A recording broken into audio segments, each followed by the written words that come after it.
Okay, today we'll be doing a run of Final Fantasy XII The Zodiac Age in New Game Minus mode. First we have to make our way to the tutorial.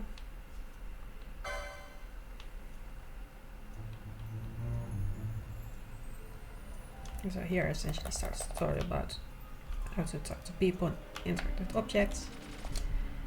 And I will be doing this run on New Game Minus mode, which is a game mode that prevents gaining any experience, meaning all the characters will be at their lowest possible starting level for the entire run. So it's a low level run.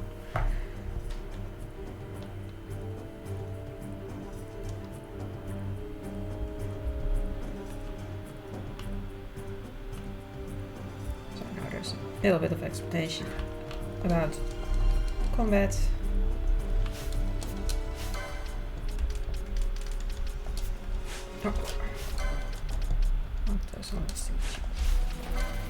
And then we have our first boss of a sort, which we will kill by just spraying thunder on it.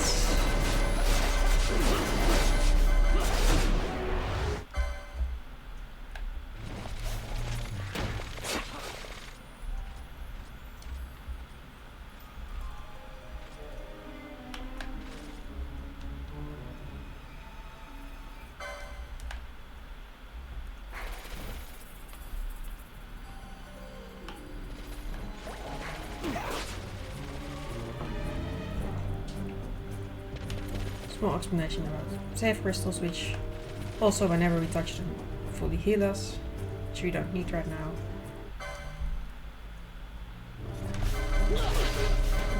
Solos you have to go after that. The tutorial will be pretty much done. So that was the Rex section.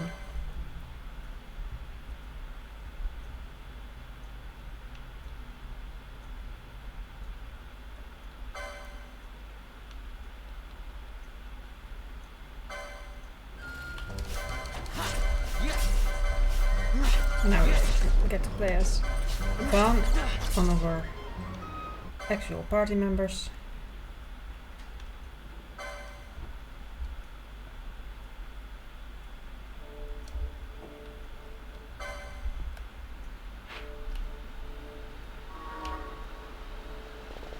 So you might notice that I'm running around quite fast, and that is because the Zodiac Age has times for speed up function. We speed up all our movements, including that of other NPCs, other monsters, etc. And it's a speedrun though, of course we make use of the speed up. That's just an ill-built function that the game has. Do things this fast. Now here we get explained the hunt system, where you can accept hunts, go to do them and potentially go back for a reward. This first one for the Rogue Tomato is one that is obligatory to do, but we'll never actually get the reward for it.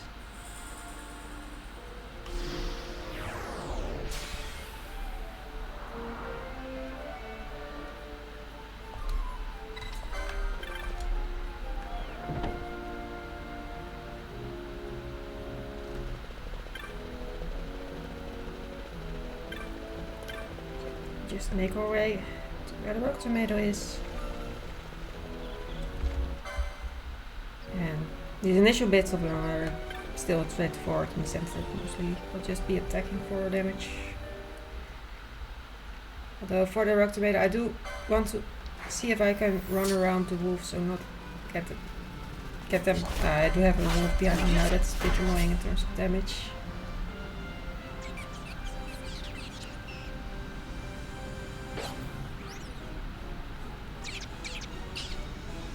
In this case I'm just going to use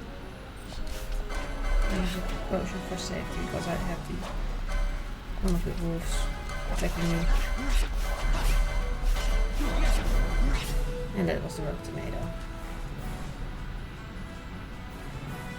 Yeah, if you don't potion it can be dangerous if too many wolves are attacking you, but with a safety potion it's pretty safe.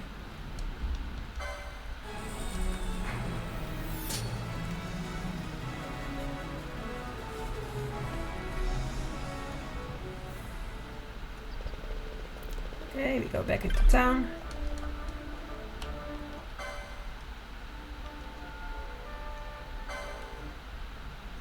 And now the next location where we get after the cutscene is actually very close to the clan hall.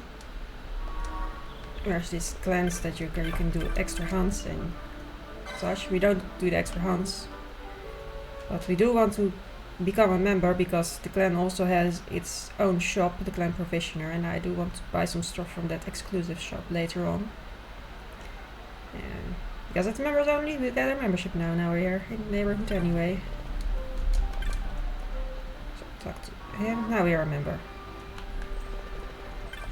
And then we can continue with the story.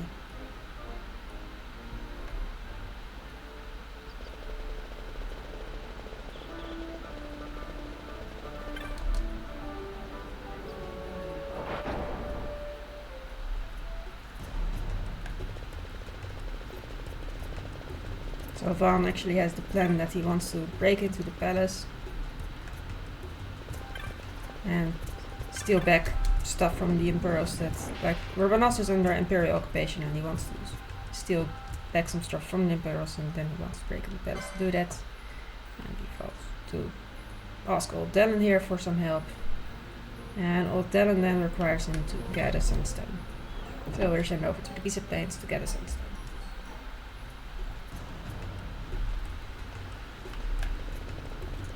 Which is in this direction.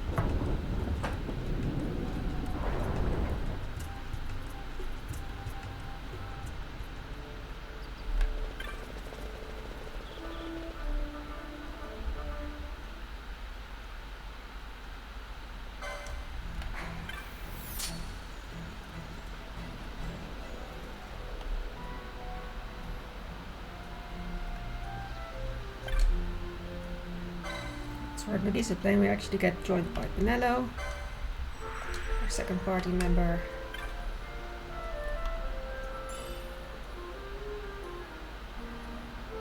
Also, this version of the game has this thing called a trial mode, where you can use any save you have, including whenever we zone transition, we have an autosave, so we use that a lot. And from any save you have, you can get into this trial mode, which is like a sequence of fights you can do, and after each trial it autosaves again. So to show it, I'm now going into trial mode actually for one stage of trials. So only the first fights again. The first stage is one where you fight some rats, but also there's a chest in the first stage which has a diamond armlet which is worth 6,000 gil, which is quite a lot. And any rewards we get from these trials actually transfer to the main game. So I have to finish this stage in order to make sure I get the next autosave.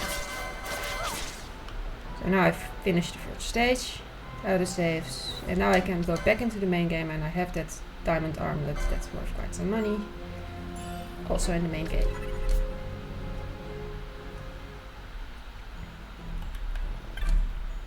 So back into the main game. This boy gives us a shadestone, which we tinted, and we needed the sunstone, and we can turn that into the sunstone ourselves by these crystals we can find on these planes.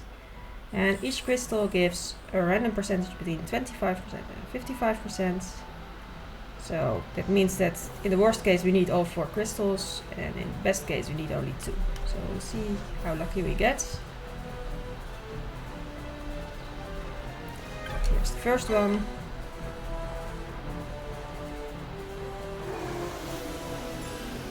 %, pretty decent, but that does mean that we need at least 3. 3 is kind of the usual that you need for this.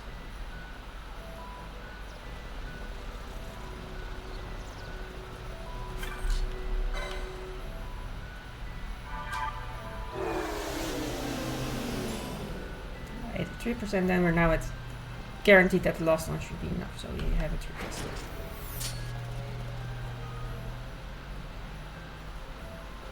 And there's the last one that we need now, the third one. So now we fully charge our shadestone into sunstone, and we can bring it back to Old Dallin.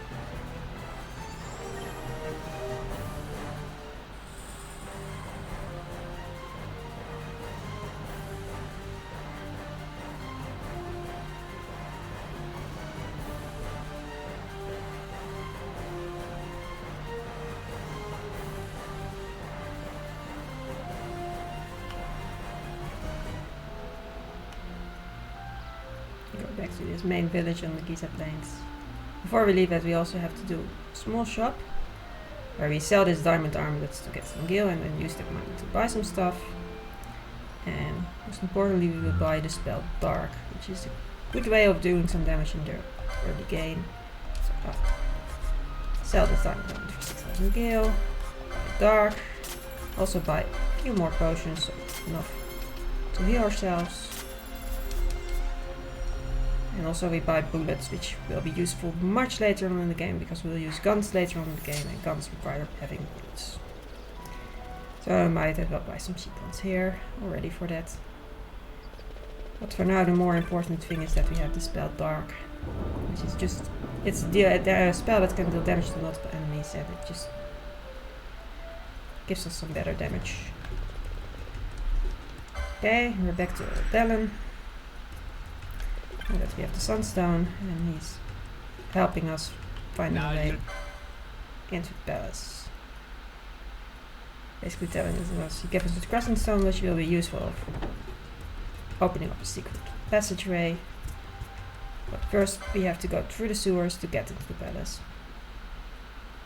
And then we again in the palace find a secret passageway to some treasure.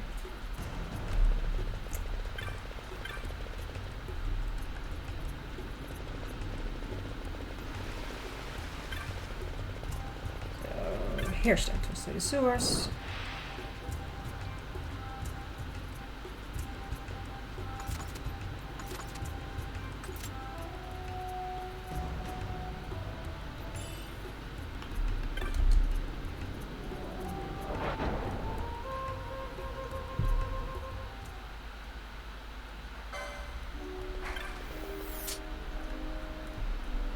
And quite often when there's areas with enemies, we will just flee past all of those.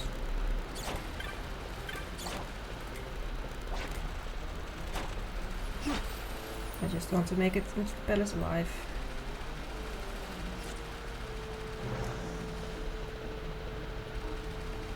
Oh no no no no no no no no no no no no no no. Okay. There were some aggressive fishes, but we survived. I have died to fishes before and once, so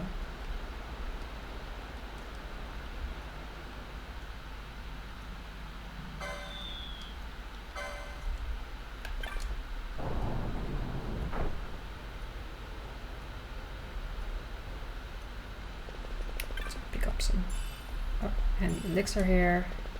And then next up is the Hey Buckethead mini game. And essentially they rubber this area with some guards, and you can lure the guards to different places by shouting, and then they will go into the direction where they heard shouts from, and that way you have to correctly position it so there's a way through where you can get past. Because if you get too close to a guard, they will catch you and then you're not allowed to continue. Over here! So this is demonstrated visible, you say over here, the guard goes here, and then you can go around, and as long as you don't get too close to the guard, it's fine.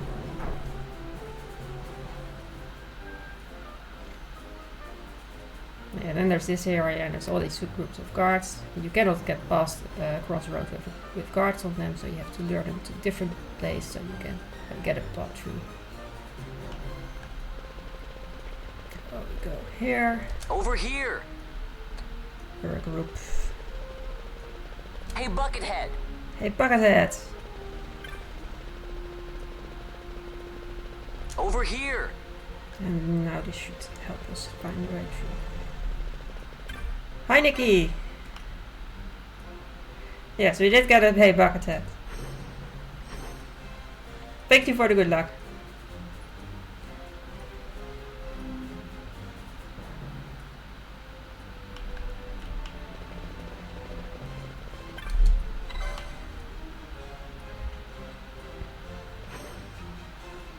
And now we open up the secret passageway.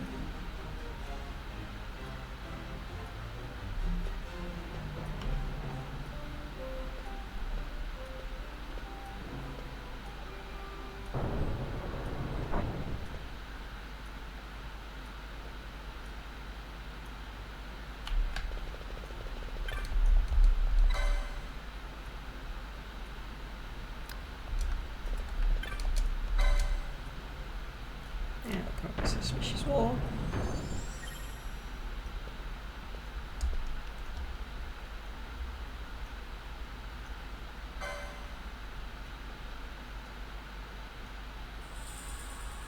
see some treasure. And cutscenes that will skip. I have to get out of here again.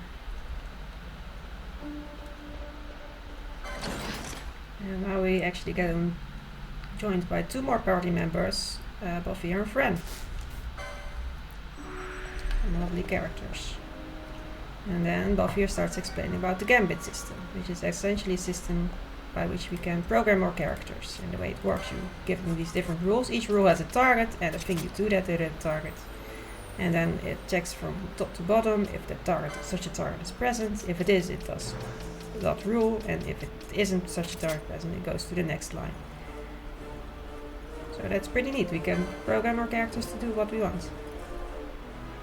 And you can always overrule it if you want to do something different than what they usually do according to the Gambits.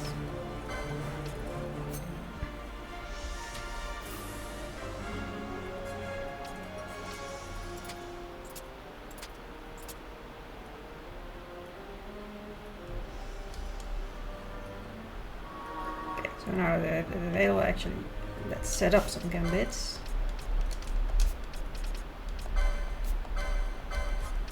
To have them attack the foe of the highest level. Buffy should also throw potions on those that have low HP. Low HP meaning below 30%. Besides attacking those with highest level. Friends should also throw potions. That way we'll stay sufficiently healthy.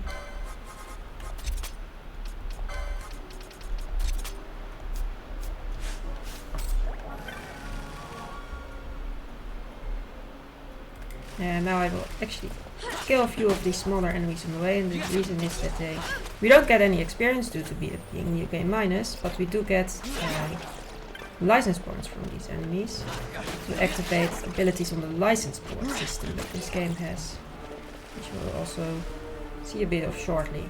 So essentially, whenever we want to learn how to use a spell or how to wear certain equipment and stuff like that, or other special abilities, we need license points for that.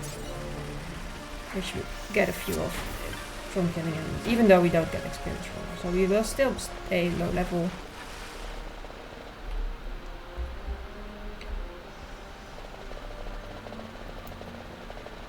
Shortly touching the crystal to get back to full health, and then here there's a fight that we have to do.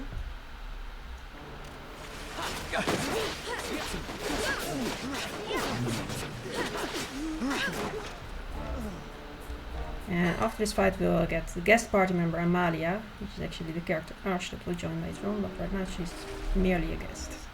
But she will help us attack a bit, also has the cure spell. And now we go do some trials. Again. This time 3 stages actually. And we both be able to pick up another diamond armlet for which is worth 6,000 gil, but also trials actually give up a ton of license points. So this is really the way we get all those license points to get all the abilities and equipment that we need.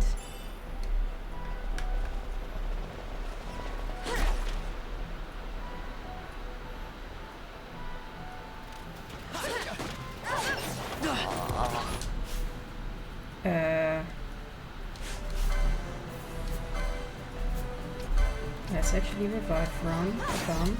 Okay. And in this version you actually choose a job for each character. And one will become Red Battle Mage. Buffy and Fran will be Machinist or much later. That's not yet relevant why they're Machinist. But the Red Battle Mage, what's good about that is that you immediately can get the license for that dark spell we bought earlier. So each job has its own license board, and this one, oh, we also want to get the amulet, which is a accessory that we can wear according to that license, where it gives a little bit of extra HP. But most importantly, we now can set up Vaan to also be able to cast the spell Dark, which really helps with our damage now.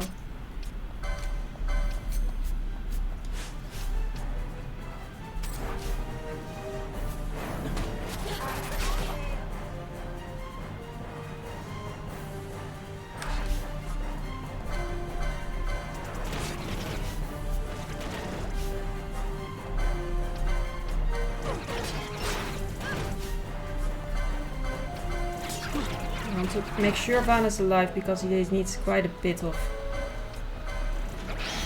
license points in the early game. And if he's dead, he doesn't get the license points from those trials, and that's quite a bit.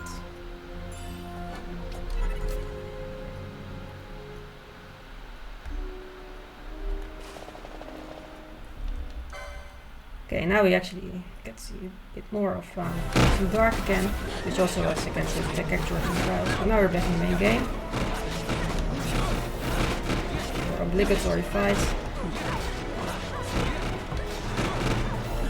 But Vaan doesn't have that much HP because, well, it's level 1. But MP also regenerates when you run around, which is why I will often run around in circles during fights with him, just to generate a little bit of extra HP and get a little bit more dark casts out.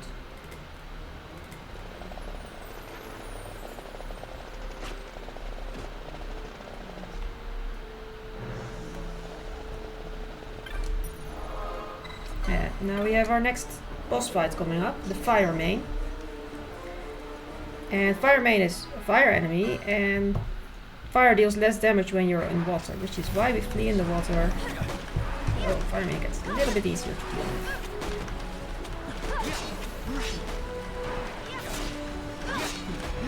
We're in circles to regenerate MP a little bit.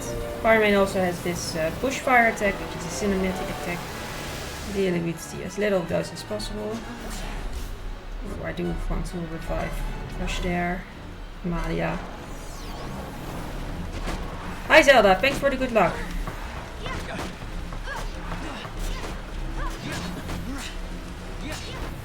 Let's get to see a second push fire.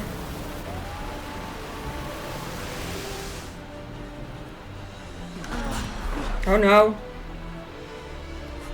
This is not looking much. I need more people alive.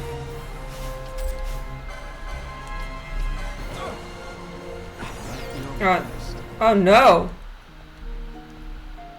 Hi, I'm doing good. The run is right now having some hiccups.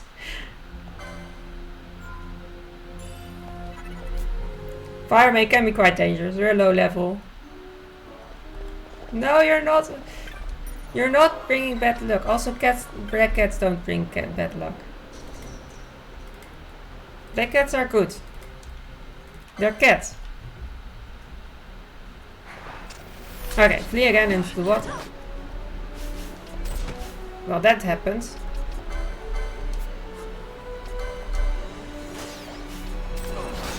Let's try that again. Oh yeah, Fire Main can deal quite some damage. Second bushfire did so much damage. I really remain to continue doing 12 rounds. Especially as I hope it will be in the Final Fantasy Relay in August.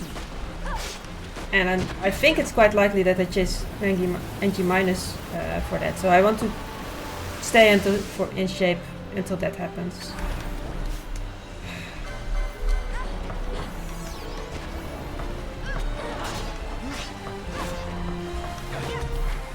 Go into the water. Oh, no!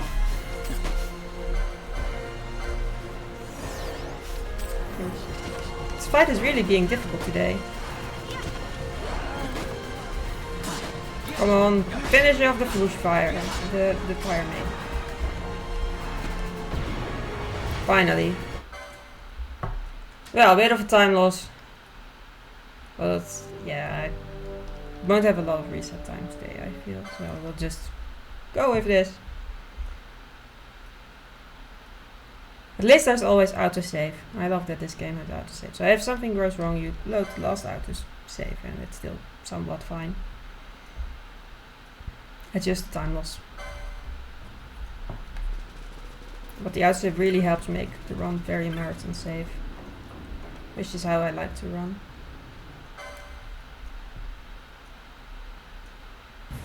Obligatory fight. Dark really helps.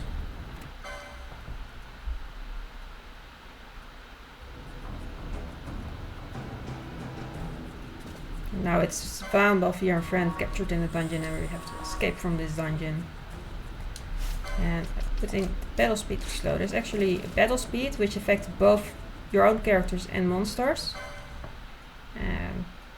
During fights you typically want battle speed on the fastest to have fights progress as fast as possible. But when you're fleeing past enemies you want to have it on slowest, because that also makes the monster slow, so they're a bit slower in attacking you while you're running past. Which especially this is a dangerous area because we're so squishy right now. It really helps having battle speed on slowest here in order to safely be able to run past. This is just with quite a bit of gil. And here's the switch, which currently isn't working. So there's someone here that's able to help and give us a thing to repair that switch. Go up to repair it. And now we have some energy. Charge. You see this charge thingy. It's up. And we need charge in order to operate these different switches to open gates. So there's one here, opens the gate.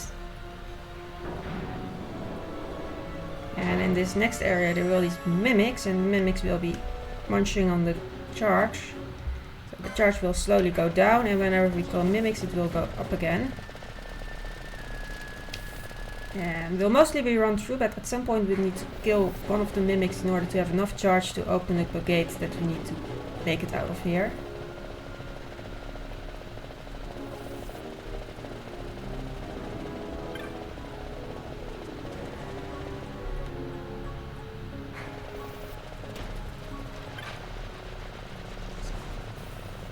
It's going smoothly.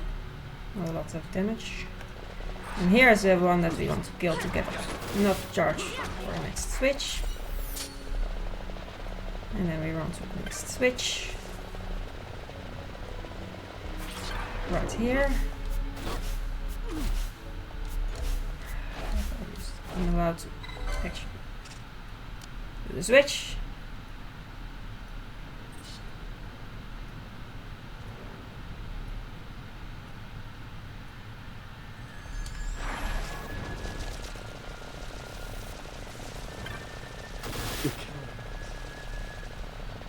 And now we just have to run through here and make it to the next safe crystal alive,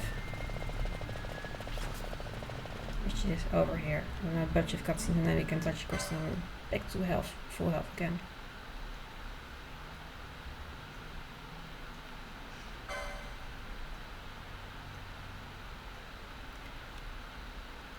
Mostly get into the relay, actually. Like, it's always nice to see improvements and get new Vs, but I mostly just really want to show it off in the next Final Fantasy relay happening in August. So I want to be in good shape for that and hope that this game is the one that's chosen for that. Because right now, sign-up sheets are open and they're considering this one, but also like regular new game. And I think there's a good chance that I might go for this one. I really hope that happens, and I really hope to be one of the runners. But we'll have to see. Better speed fast because there's a boss fight coming up. And now I actually give Vaan the licenses to wear the diamond armlets, because the diamond armlet makes the wearer immune for thunder damage. And coincidentally, the next boss deals thunder damage. So this makes him immune to most of what this boss does. We also have him be the closest to the boss, so most of it will be directed at Vaan, who then doesn't take any damage. Very useful. So the only attack that Mimic Queen can do that actually damages Vaan is the Ground Shaker cinematic attack. So let's see if we actually get to see it. We get Shockstorm. Shockstorm is again thunder damage. No problem.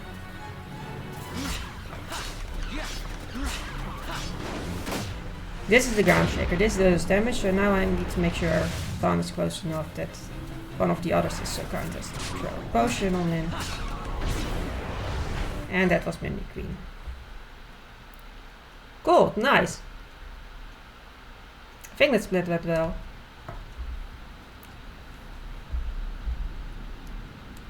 Two cinematic attacks is also pretty good on Mimic Queen. Like the best I've had on Mimic Queen is only one cinematic attack, but two is still a pretty good To score. think Dalmascan air could taste so sweet. Where And now we get a nice unskippable the Estes cutscene. sand, by the look of it.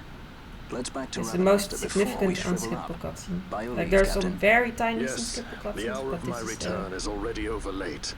The biggest one, I people may think. hate me, but that does not free me of my charge.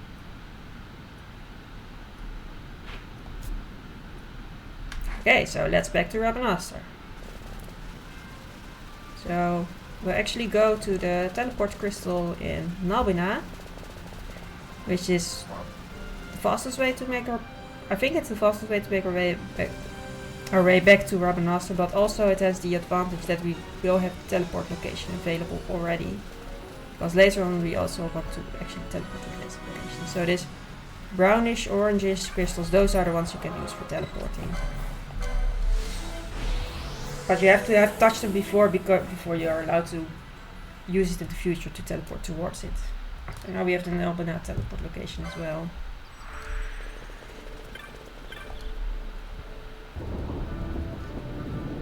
So now we're mostly running around Ravenasta getting some sword triggers.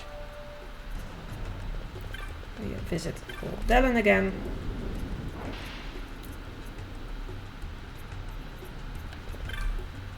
Old Dallin wants us to deliver a sword.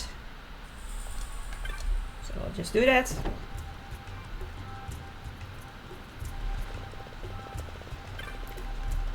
Ah, you're tired. It happens.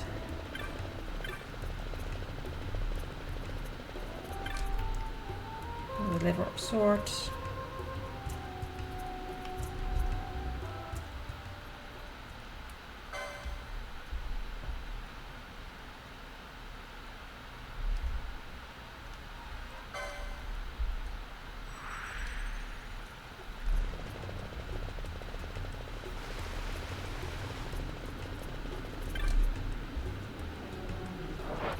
Visit the tavern.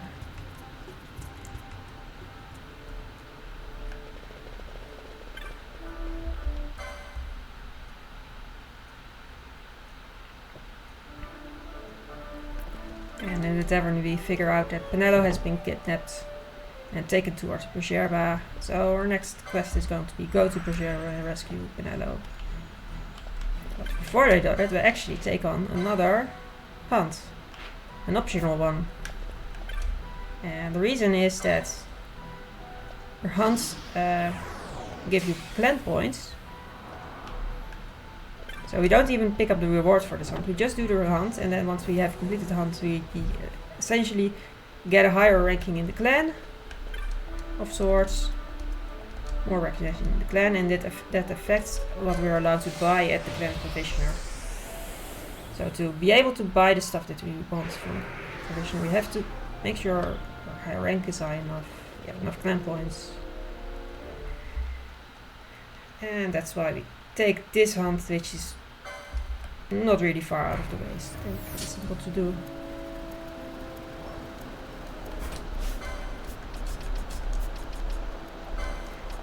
Also, Bash will become the monk for his job, and the monk license board has a lot of licenses that actually grant a bit of extra HP, which really helps. Because the base HP from the lowest level is not high, so having a way to get a bit more is useful. Also, we now want to throw potions whenever anyone is below 50% HP. So set up characters to do that.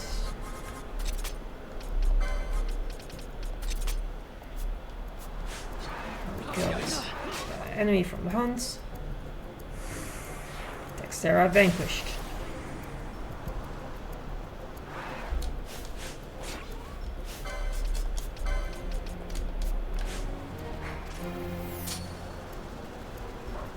And now, once we run past enemies we want to flee from, we choose Bash to run past because he has the highest HP, so he's the best to take attacks if we have to. Now we go to Bergerba by airship.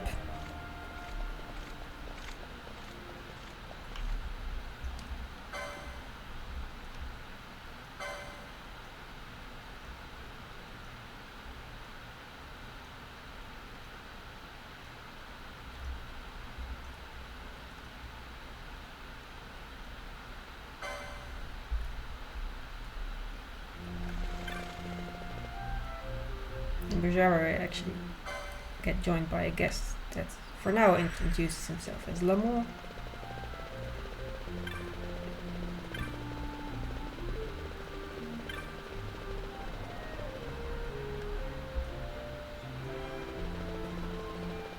And we make our way through the mines where Canelo is being held.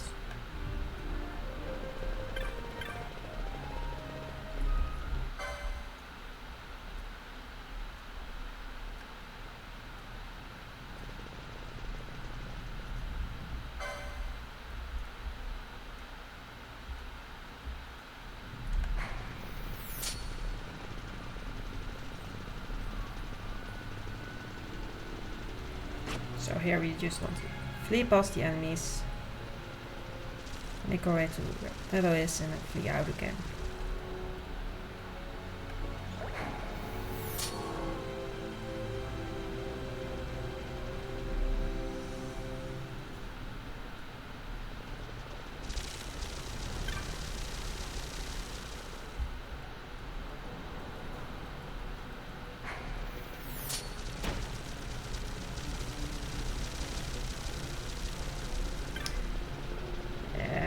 There we are.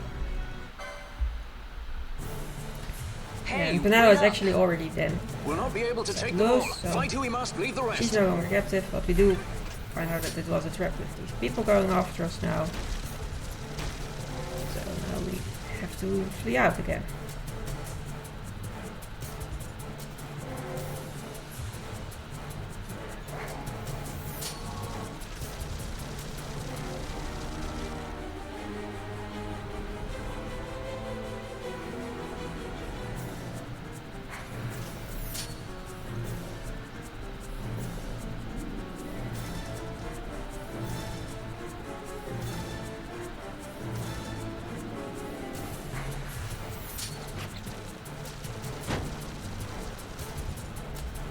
And now we managed to get rid of those.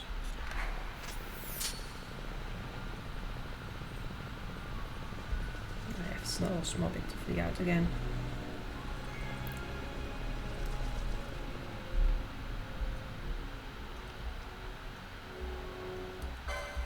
Now we want to draw the attention of Marquis Ondor, and we do that by Vaad shouting around that he's Captain Bosch from Wanselburg of Dalmasca.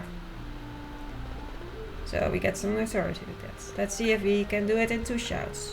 We have to shout around and then we get this authority. Minimum we need Captain is Bosch 2. von Rotzenburg of Dalmasca. That's the first shout. Second one is the one that requires some tricky positioning. If I don't get it right, I need the third one.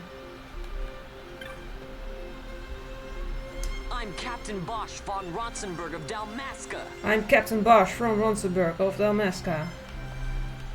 I'm Wasn't the Captain right Bosch position. von Rotzenburg of Dalmasca. 3 shouts. No! Bosch lives. Okay, I messed it up a little bit. Didn't have the correct position and then ended up being too slow to be a percentage short, but that's fine. At least it's not a this is not a big time loss if you mess it up a little bit, it's just some extra shouts.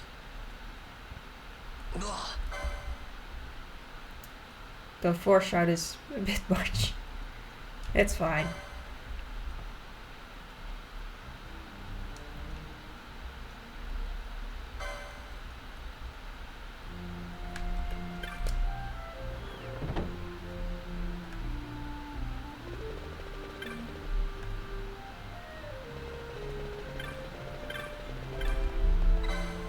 Go talk to Marquis.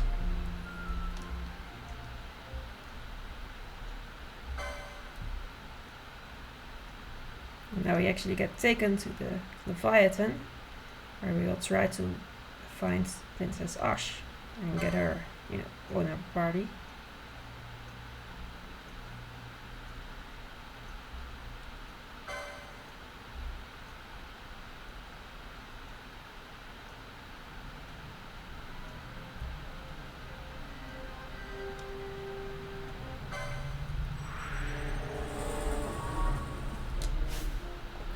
At least the step count is good. Okay. So we'll soon make use of ability called Traveler. So right now we have a guest party member, Vossler. And Vossler has a very useful technique called Traveler.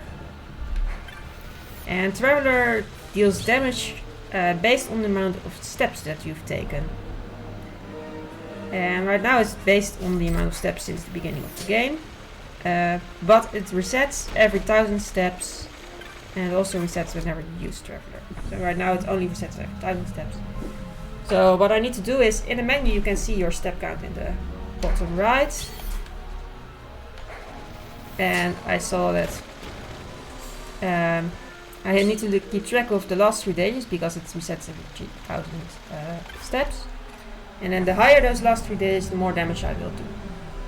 And right now for this next fight I want to use it, and if it's at least 815, it's good enough to kill off these enemies. Take down the leaders and the others will follow. I do want to make sure I hit both judges. So I try to lure all of them here, all the enemies. Because I want to make sure I hit both of the judges in this fight directly, because I want to kill both of them with the same Traveler. The Traveler can hit multiple enemies at once. It worked. I did hit both of them. And it really deals a ton of damage.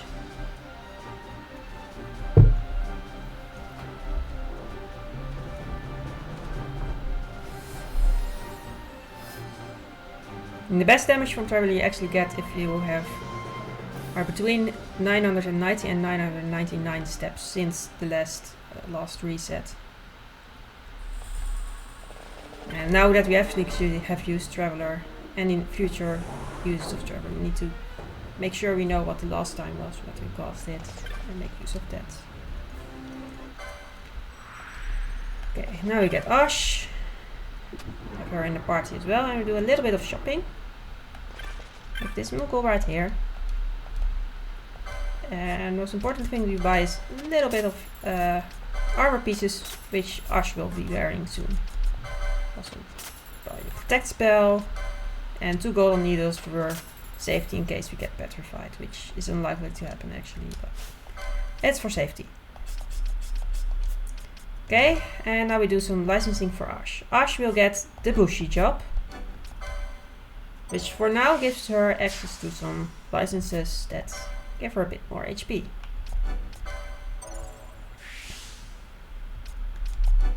And also here we get the license to be allowed to wear the equipment we just bought.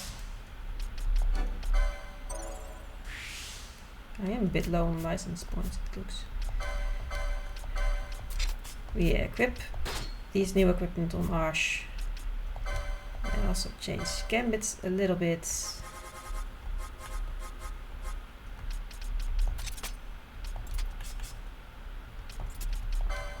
Ash should be using high potions when she wants to heal people, mostly herself.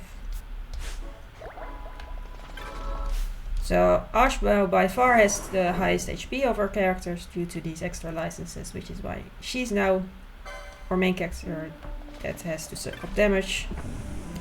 So she's the one we choose to run through now.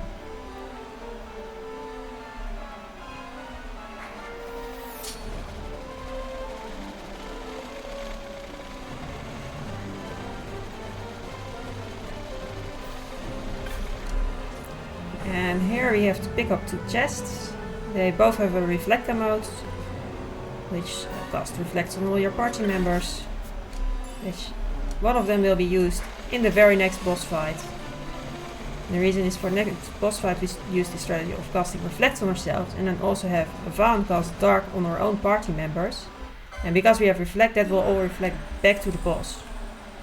And the advantage of that is that instead of having enemies hit once by the spell when you cast it directly, you have all the 3 times that you reflected back from your own members hit the boss, which triples the damage.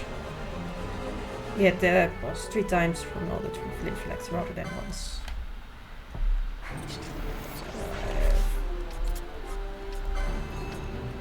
Also using Eroga modes, which deals with all these other soldiers. And that was the boss. Another gold, nice. Oh, it's not looking that bad anymore. Still a bit behind, but... Okay, I want to have... Okay, we did get the license points, that's nice. We're gonna get even a little bit more HP on Ash. She's now our only party member because there's a bunch of stuff where we just have to flee past the enemies. She's our tank at the moment. So one risk on the strategy that we used on this boss fight is...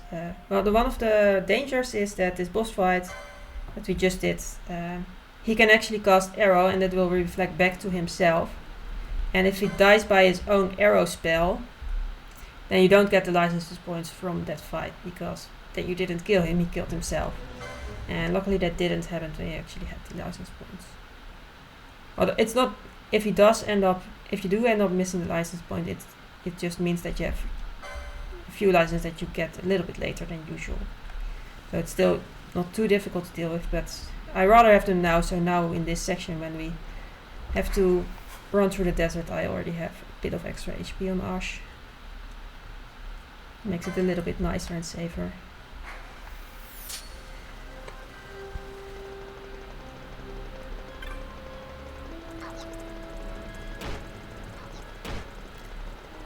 And we'll soon again be joined by the guest party member Vosler. Very useful because he still knows how to use Traveler, which will be very useful for a few of the upcoming bosses. Like as long as Vosler is in our party, Traveler is just such a good source of damage that we have available. Then we go up here and we pick up an accessory called the Golden Amulet. And the Golden Amulet gives whoever wears it double the license points. So that's a really good way to give the people, to more efficiently get some license points. Very useful accessory. And then we also have to make our way to a different chest that also will be very important. The chest with the reflect spell. So in the previous boss we used the reflector mode to get reflector mana from. There's only so many reflector modes that we'll be able to get though. So if you want to use this sort of reflect more often, we need the spell, which I just picked up in from the chest. Now here there will be a few traps that we should avoid. Run past them.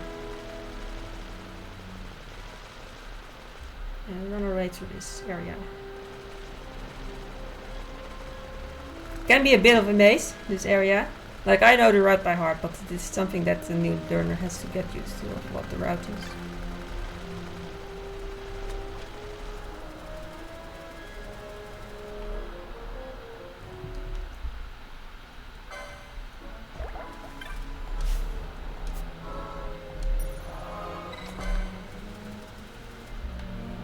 Get a few heal from the pistol. And now we soon have to use Traveler with Vosler. The reason is we want to set it up. So it resets every time we use Traveler. So we now go to deliberately cast Traveler on some minor enemies. Around here. Here should be a good spot to do that. 148. 148 is the number that we need to remember. 148. 148. Thank you, Zelda. So on the next boss we want to make use that the last step that we had the last rotation is 148, which means that we get the absolute best damage from Traveler if the next time we got it's between the numbers 138 and 147. Which I can just see in the menu at which steps I am. But I chose that spot to set it up so I am at around a good step count when the next boss happens, and then I check the menu and make sure I get into this precise range where I can use it to Traveler will just one-shot the next boss. You'll see it very soon.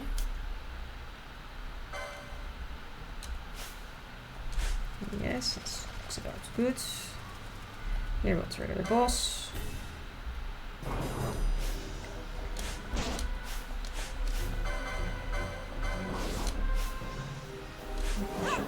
Range. That was a 141. 141. That was indeed in this range that I described, so that one shot the boss. And now I need to keep track of the number 141 because I will use this again on the next boss that we'll fight. 141. 141. 141. Thank you, Zelda.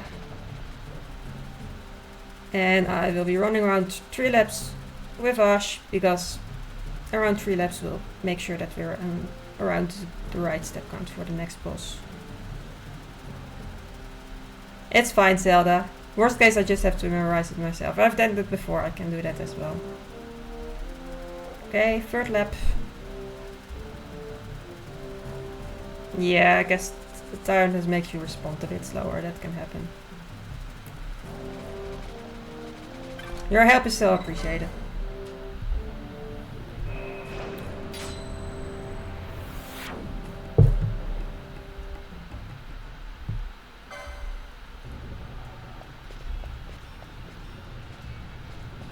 Okay, inside this dungeon there will be 2 demon walls. First one will trigger now. This is an optional one. This is also the stronger one of the 2. We are not able to fight this. He won't. And Ash got Doom. Wonderful. Once that counter hits 0, she'll die. We'll just that will just have to happen. The wall comes. We must This is the one where we can bring it down. deal a lot of damage with Traveler, although it has so much HP that Traveler alone won't be enough. So we also do just a bit of damage with old-fashioned attacks.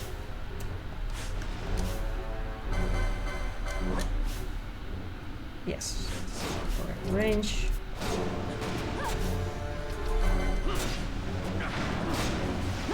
And that was Demon Ball. Like, there was one spot of massive damage that was done by Traveler, and otherwise we finished off with attacks.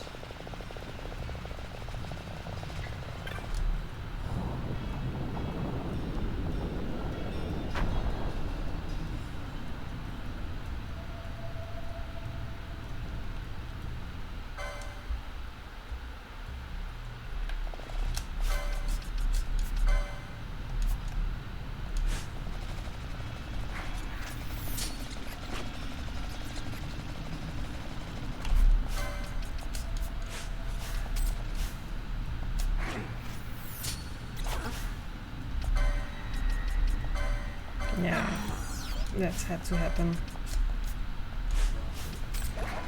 due to Ash having Doom. Okay, we'll also use Traveler again on Belias, which is why I will use Traveler here on some enemies to set up for Belias, because there also a lot of the damage will be dealt by Traveler. So I'll also this is reasonable to set up. 538, 538. 538. This will be the last one that we'll do. 538. Thank you, Zelda. That's the one for the Belias fight. And otherwise we have to activate these switches here to lower this sort of statue thingy. The one that you just saw lowered. You have to lower it twice on both sides here. And then you can make your way through to the final area where you can fight Belias.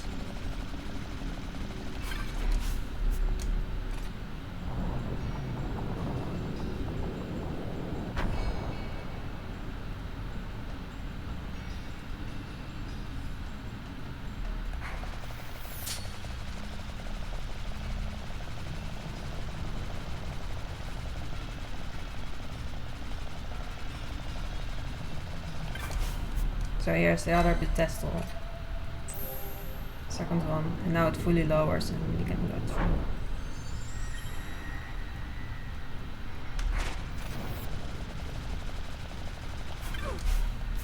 And here's the door to the area where Belias will be fought.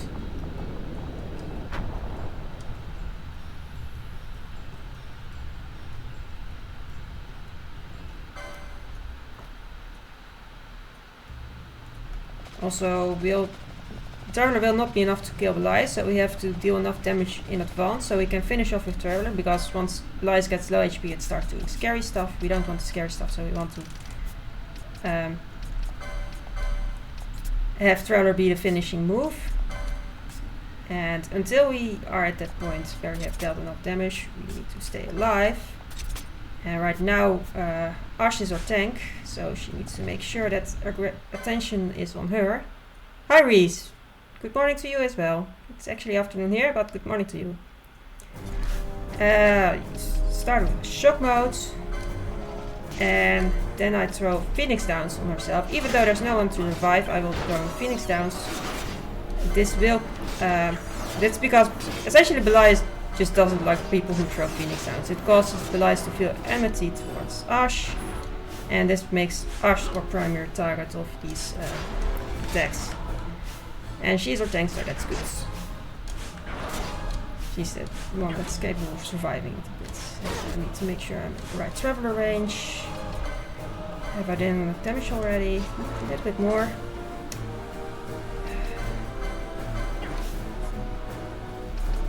Now I should have taken enough damage. Traveler will finish it.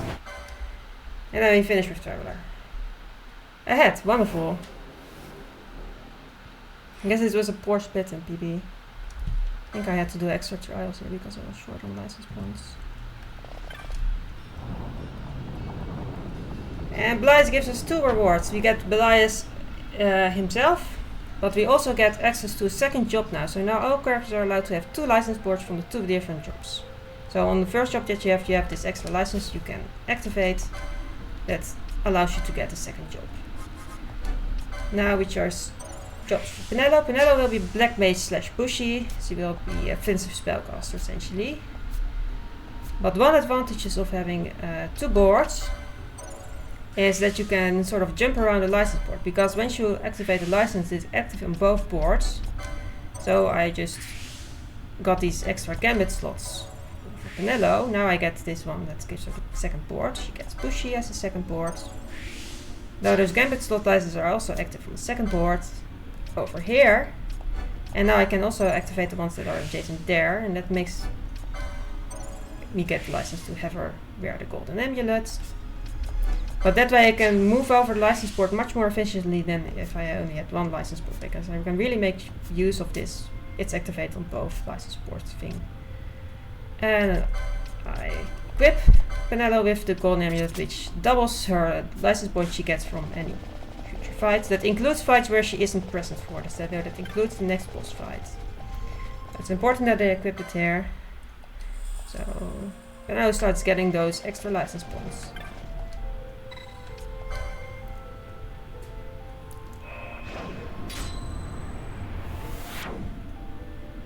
Now I also licensed Belias, the summon that we just defeated on Ash, which will be immediately used on the next boss fight. Which it will be wonderful to see. It's a very easy boss fight because of Belias.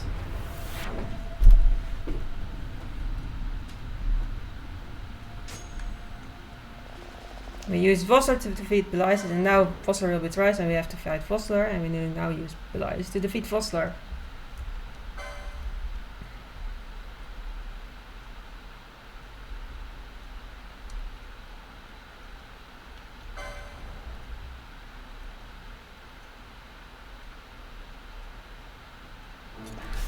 Okay, so summon Belias. Belias should start with Fyra because that hits all the soldiers. Oh, whoops.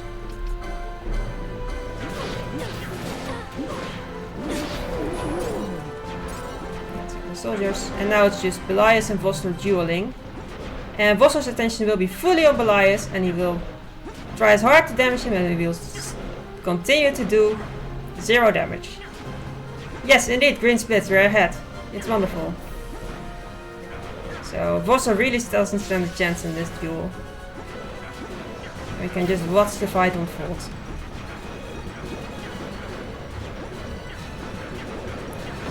Nine hits of 0 from Vossler against Belias.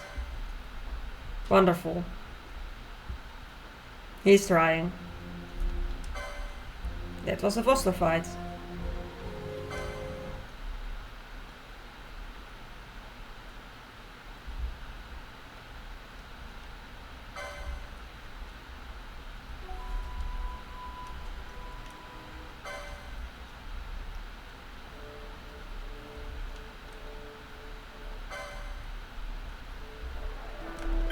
Okay, and now we actually buy some stuff at that clan provisioner I talked about earlier. And we buy oil and decoy, two very handy spells. Oil will make, if you cast oil on an enemy, then fire damage against this enemy is way more efficient. So that will be useful in a few late game fights.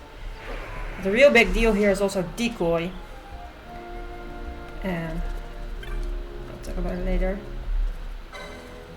But now we get our chocobo to make ourselves ease up lanes in wet season. In rainy season.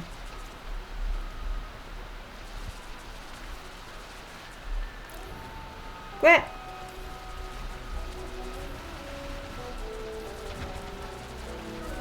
Make our way to the next thing in Jahara. But yeah, decoy. We bought decoy. It's something you can cast on one of your party members, and then there will be a nice duck symbol next to that party member's name. I love the duck symbol. And if you have decoy on one of your party members, then any enemies that can see it will prioritize attacking that particular character. So it's a way to make a character be a tank. Have that character be the target of all enemies, so other of your characters are left alone. And especially as many of our characters will be very squishy, this will be very useful to have characters that are able to survive attacks be the ones that are targeted. So this being able to choose which of your characters get targeted is extremely useful, and that's why we have decoy. And it's very important in the run. I touched that crystal to get a teleport location. Now we get our access to Jahara.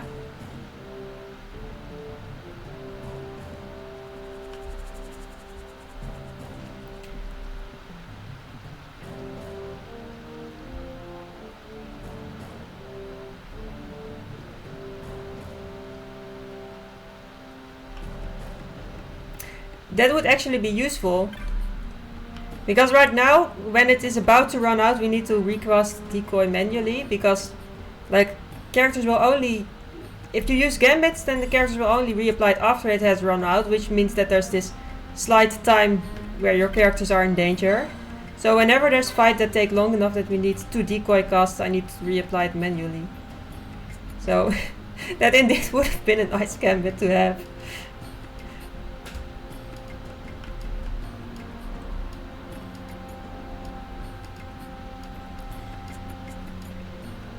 But also many fights will be short enough that we won't need to recast. I also picked up the Pheasant Netsuke.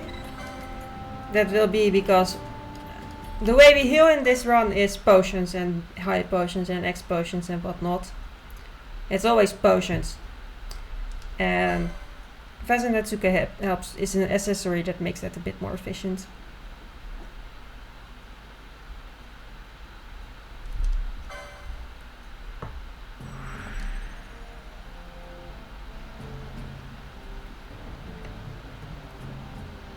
And for now we leave Jahara again.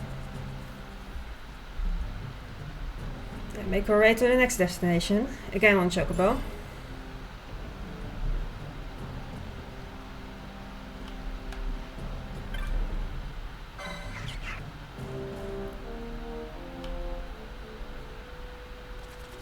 Yeah.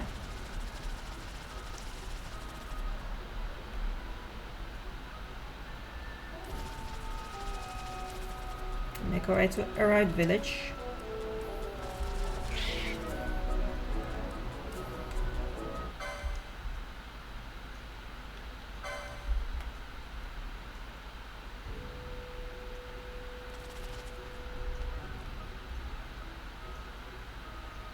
Whenever we can travel by truck, but it tends to be the most efficient way.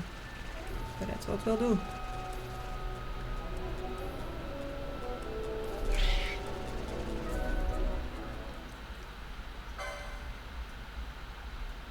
Chocobo is just much more efficient than running.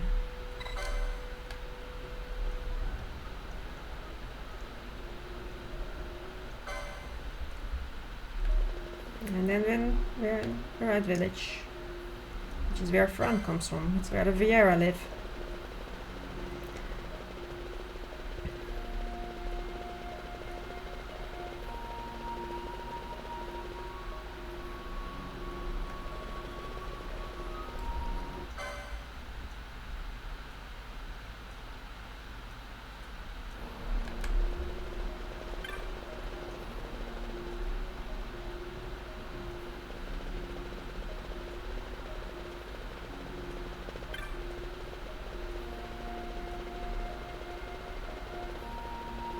Oh, I do like the Viera music, yes.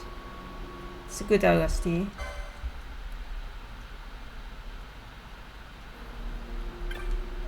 Such peaceful music here. Okay, so the curved crossbow. He got as a parting gift from Jahara, the diamond armlets. And I buy 2 storm staffs. Mage's heads. Mage's habit. I buy mage equipment basically. And the Tandara spell. And the reason is I'm going to set up Penelo and later Ash as Tandara casters right now. So Penelo needs to get the licenses to wear that equipment. Mage's equipment also helps with MP, which is quite low because, well, it's a low level run. But the equipment helps. She needs to use the Storm Staff. Storm Staff also helps with better Tandara casting, better thunder damage. And she needs to learn a Tandara spell. And get that equipment I just bought for her. And then I want to set the gambits on. Yeah, that's fair, Zelda. I want to set Balfir up to steel. I want Larsa to drop the Penelo potions whenever she's not full.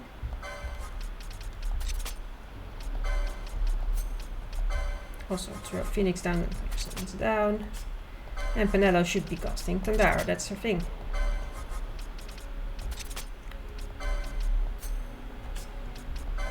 For now, Ash attacks. Because now we have the trial grind coming up. I trigger autosave here. And then we go into trial mode. And we do a bunch of trials. And this is to get all the license points that we need to make it through the rest of the run. Now, trials is just an excellent way to get a bunch of of license points. It also gives us some money. Hopefully, but here will still some good stuff for us. But also the first stage is here, the diamond armlet, which is worth 6,000 gil. So that's quite a lot.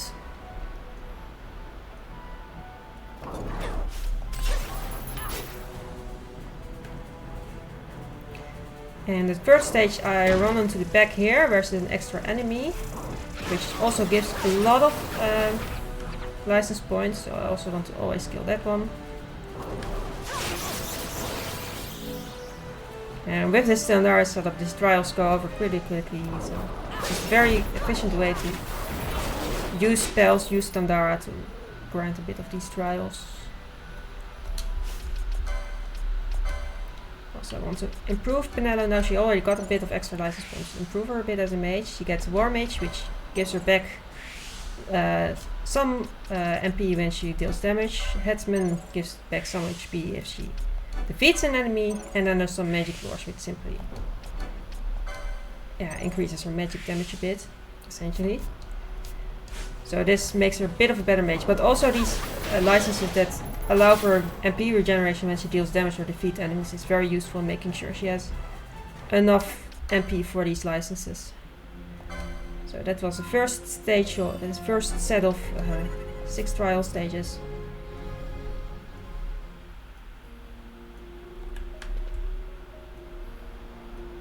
Now that I got an extra diamond armlet, I go back into the shop a little bit to sell the extra diamond armlet.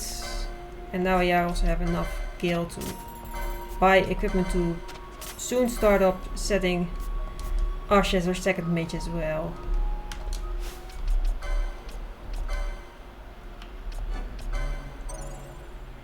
So Ash will also get second job black mage. So she's also a black mage slash thief, just like Penelo is. Good combination for offense. Spellcaster.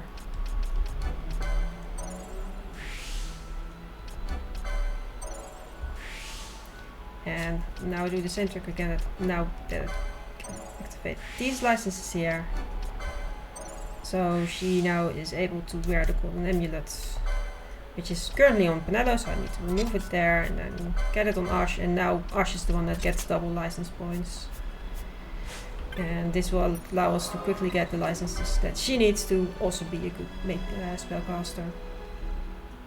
So we can't set her fully up yet, but soon we'll be able to fully set up Ash as a spellcaster as well. Right now it's still Pinello doing the Tandara cast.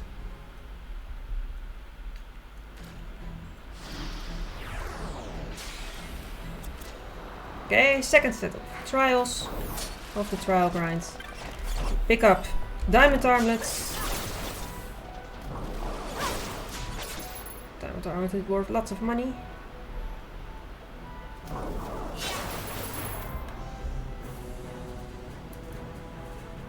First stage, we want to go into the back to also kill this extra enemy.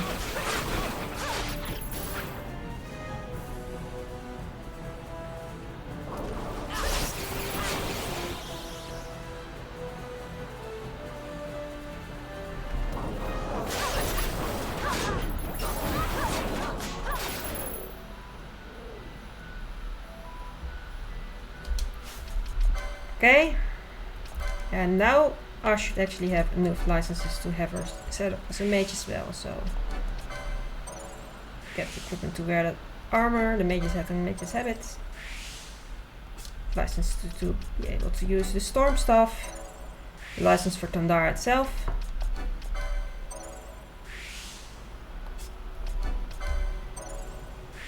And I get also a license for Pinello that makes her do more damage if she's full HP, which is a lot of the time. Okay.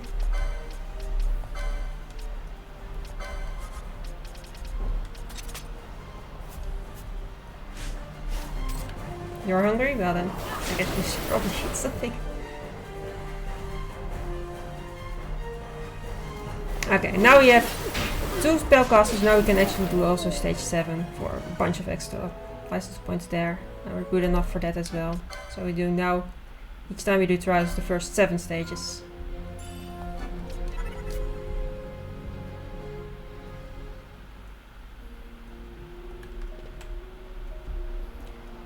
Now I want to get some licenses for Bosch.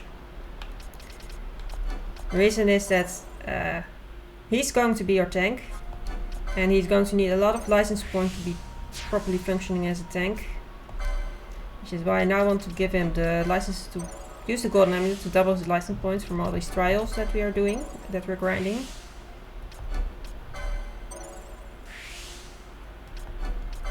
He gets that even though he's not being one of the ones to fight in the trials himself. And while I'm at it, I'm also already taking a few extra licenses as well. Mostly licenses that give him a lot more HP. Which gives the job, the monk job gives him access to that.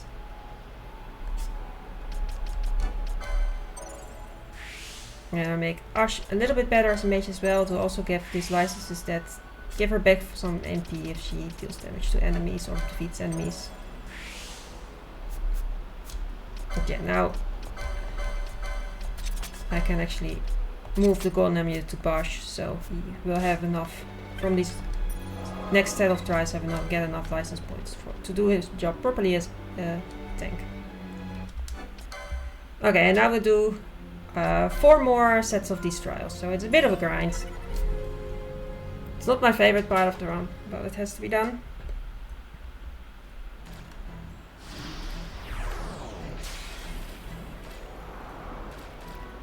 They're all pretty similar now. Pick up the diamond armament in the first stage for 6,000 gil.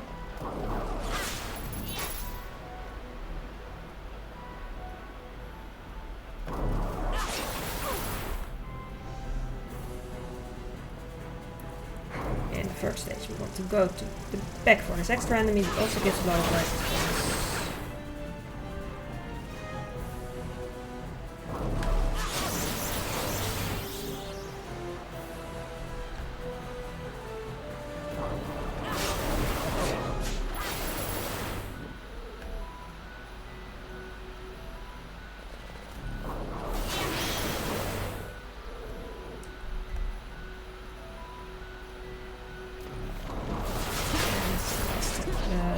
Stage, and then we need to do 3 more sets of this.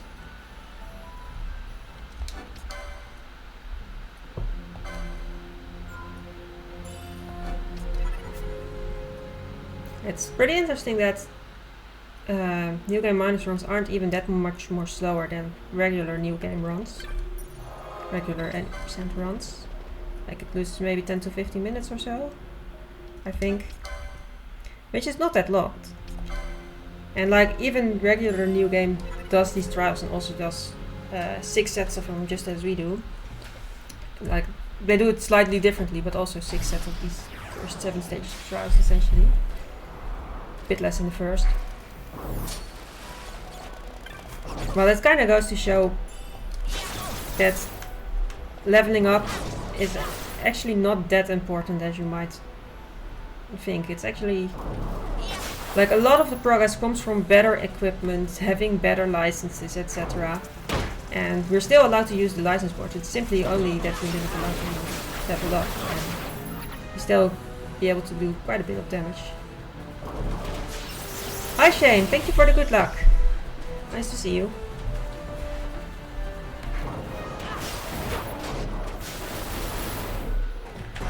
So even though we'll be on our lowest level the entire run, we'll still be able to do plenty of damage.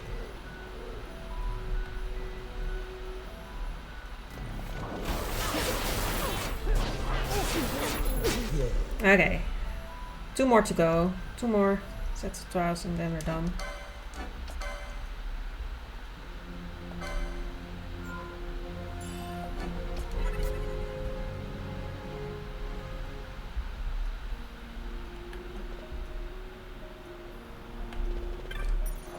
And in between these trials we keep touching crystal to make sure we're full MP and can custom up spells for the next set. And then we trigger our next outsave to do more trials from.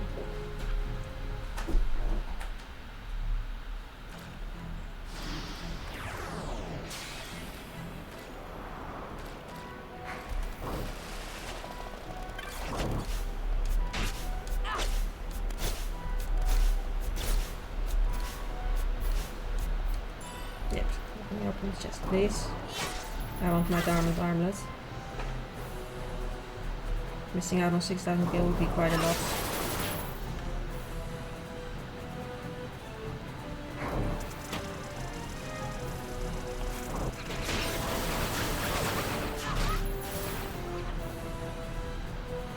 But yeah, that's kind of a ton of license points.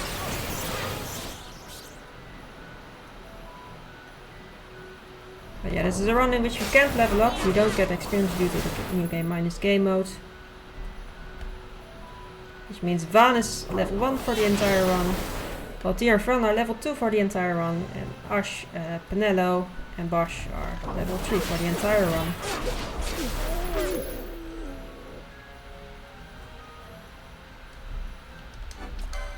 Okay, 1 more.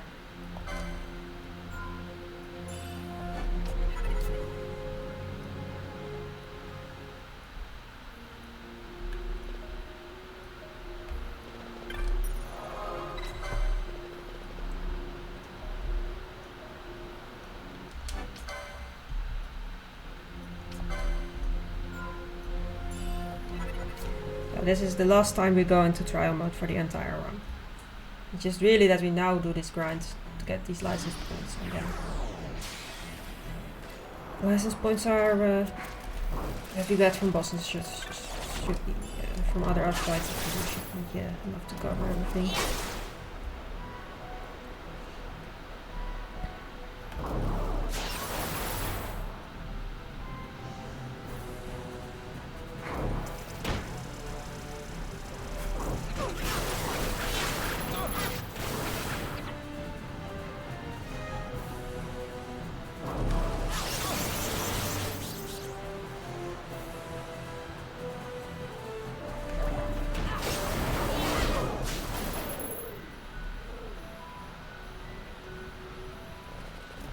Almost done. Stage 6, now it's only stage 7.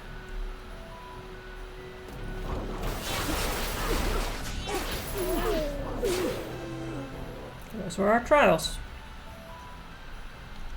Trials fully done. No more trials.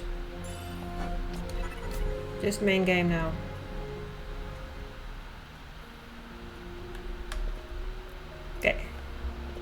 we sell all those diamond armlets that we got. As well. And I want to buy some armor that we later need. We buy nuclei sand which cures confuse, which will be useful to have, and then gold needles cures petrify, which will be useful to have some on hand. A few extra potions. And now we go back for Jahara a little bit. This is both the best locations to make our way to the next story destination from, but also we still want to visit the shop in here. Buy some equipment. We buy the main boss, the flame staffs once we want to fire damage that's better than thunder staff. Green berets, ice shield for a tank, Bosch, soldier crab.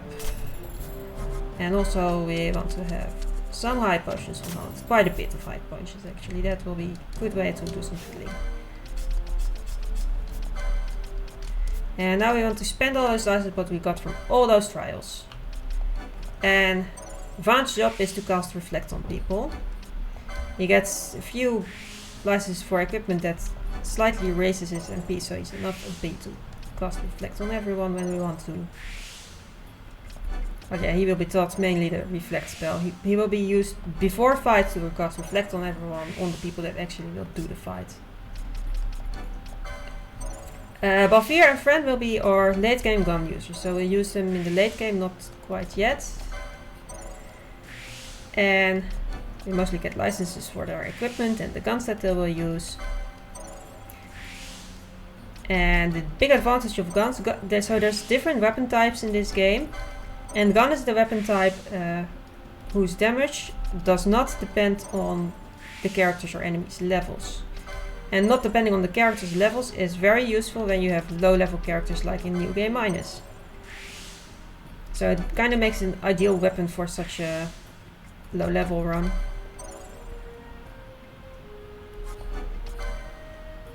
So that's why late game, just buy some good guns and then you have good damage. You also get swiftness licenses. Swiftness makes their action time shorter, so it makes them a bit faster.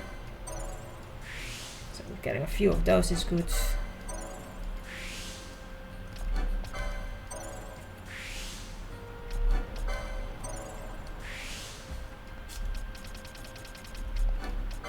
And also another license that will be quite important for them is the adrenaline license, which gives them better damage if they are low HP.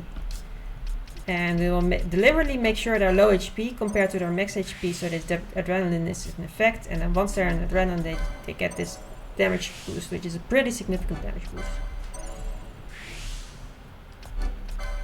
And from it gets pretty much the same licenses as Balfir. She will also be a late game gun user together with Balfir.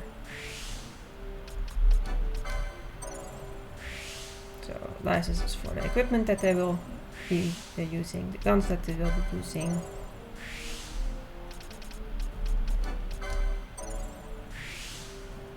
So the job combination for this is Machinist, that gives them access to all these gun licenses and equipment licenses that we need, and the Shikari. And on Shikari you get this swiftness licenses that makes them a bit faster.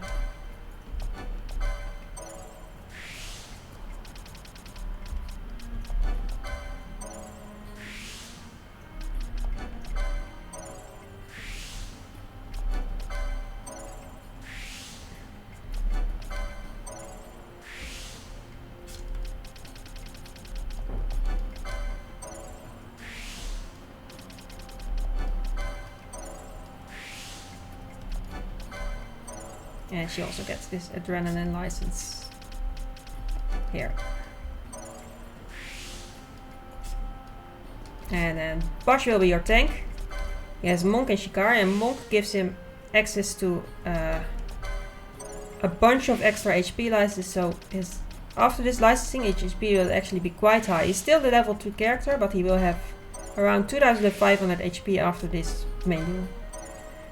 There's licenses that give plus 500 HP as such. It's really quite a bit that you can get from the Monk. He will also be using shields and the main gauge. Main gauge also increases block chance, but shields also helps him sometimes block attacks.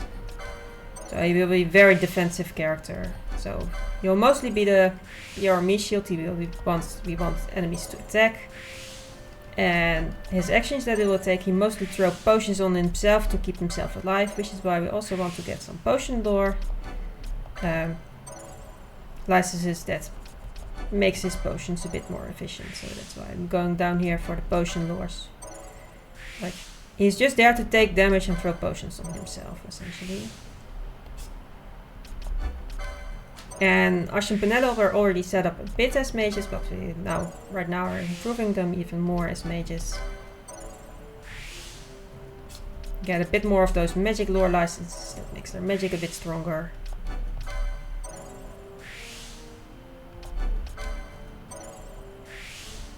We also give them a little bit more HP, help a little bit with their survivability. They also get some swiftness licenses that helps them make them perform actions a bit faster.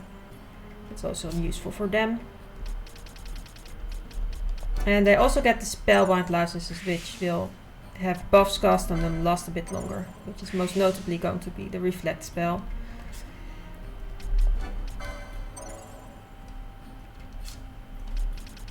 For Penelo it's pretty similar. She also gets extra magic lore, extra HP. Penelo will also be casting to use the decoy spell, which I talked about a little bit earlier. So decoy is the spell that we will cast on Bosch or tank to make sure enemies will be attacking Bosch. And Penelo is the one that actually is capable of doing this. We'll teach them. Right now we teach her to cast the spell decoy. And channeling makes spells a little bit cheaper, so that's also useful to have. And she also needs to get spellbound to make buffs cast on her last a little bit longer.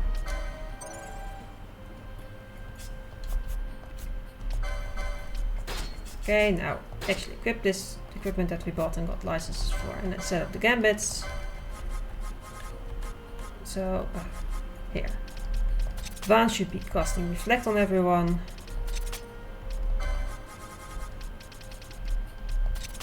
That's his job. Penelo should be casting decoy on Bosch, so he's the one targeted by stuff enemies do. For some fights she will cast on herself once she has reflect on, and it reflects back to enemies. So right now that's not active because she shouldn't be doing that right now, but for some fights that's useful to have. And she will be set up to throw Nukai Sense, which cures Confuse when that's needed. And for Ash the story is pretty similar as Penelo, except Ash doesn't have to cast decoy, that's already Penelo's job. But she's also a Thundera caster still. And Bosch will use Nukai Sense on everyone who is confused. He will also throw high potions on anyone below 70% HP.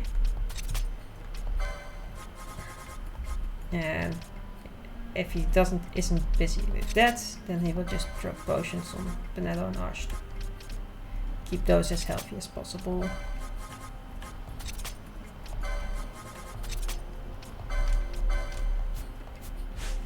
And that's our big menu done. Big segmented menu using all those licenses we just got. Okay, next to the next locations, to the mines.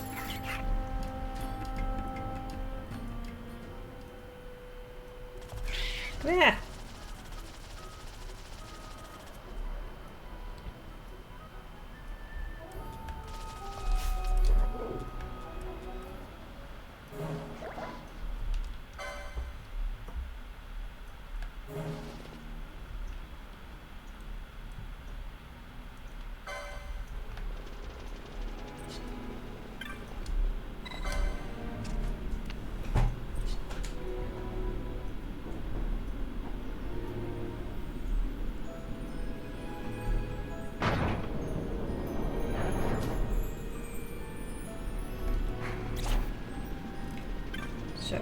first we have some fleeing through to do.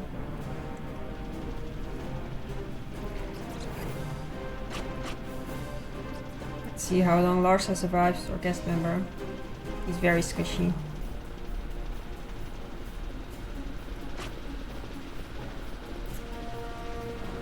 Larsa's still not taking damage.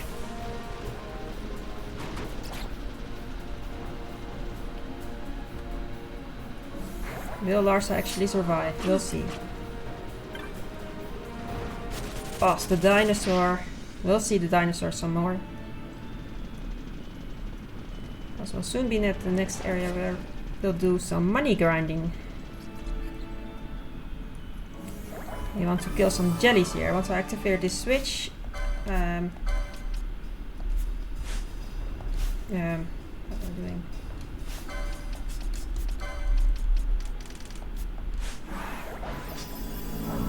Yeah, once I activate the switch, we will be spawning some jellies here, and these jellies have a chance to drop a yellow liquid, which is worth quite some money. Right now I'm actually avoiding picking up the drops. The reason is because of the chain level. You saw this number showing up with like a 14 chain at the end, was it? And this number had a color. And the idea is that if you kill many of the same enemies without killing any other enemies in between, then your chain will increase for each time you kill such an enemy. So each jelly will increase the chain by 1. And once you get higher chain, you have also a chance to increase your chain level, which you can see sort of by the color of the number. Once you have the highest chain level, you get the best drops of enemies, typically. So we want to, and for some reason, chain level increases faster if you just don't pick up the drops, which is why I'm sort of avoiding picking up drops until I have this highest chain level. There you have the highest chain level. Because I'm killing these enemies purely for drops. We don't get experience because we're doing new game minus. And especially the yellow liquid is something we can sell for quite a bit of money. So we can get really large numbers of money from getting good drops of these jellies. Also, every time I kill a batch of jellies, I have to make sure I am 2 rooms away in order to be allowed to respawn these enemies. Otherwise they won't respawn. If you only quickly leave the room and enter again, they won't respawn. You need to be an extra room away. Which means we sometimes have to flee past the dinosaurs, which can be scary because we also have to keep the flee button pressed because we're not allowed to kill any other enemies because that will kill our chain.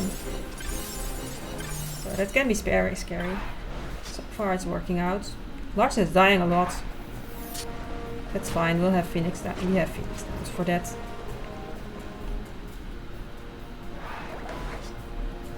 So past the dinosaurs again. Back to the room with the jellies. And at some point I will just start checking my menu and see if I have enough of these yellow liquids that I feel comfortable with my money. Which is typically when chain is quite a bit above 100. Oh, what am I doing? That was not what I meant to do. I wanted to throw Phoenix down to the Dark Larsa.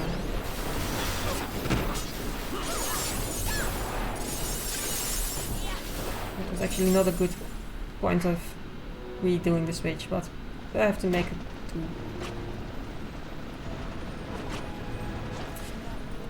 Choices were made. So that's that again. Yeah, the dinos can be dangerous. Sometimes dinos kill you. We survive more dinos. Revive Larsa. This extra healing from Larsa can really help, so that's why I typically prefer to revive Larsa for these rooms of jellies.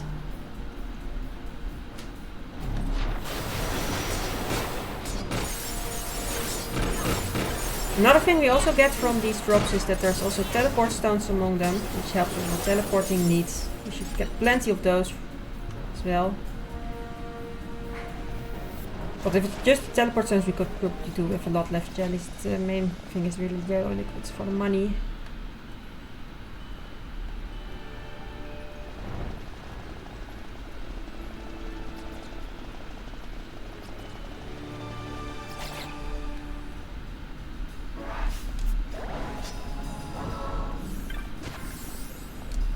Okay. More jellies.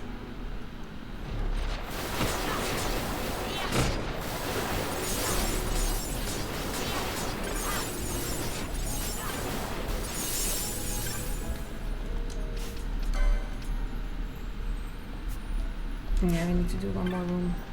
I think I'm going to do the save it and not get past the diners again. And then this should be the last. After this should be the one more room, and then we can continue with the next boss.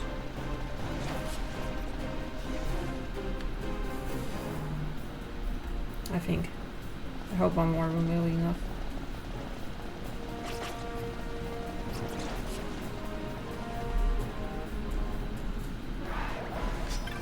Looks like I'll lose a little bit of time in the split. Maybe more than a little bit. We'll see. All the drops.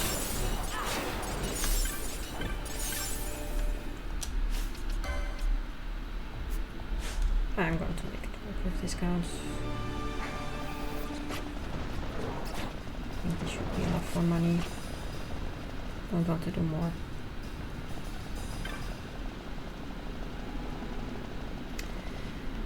Okay, Tiamat. Tiamat is quite a scary boss.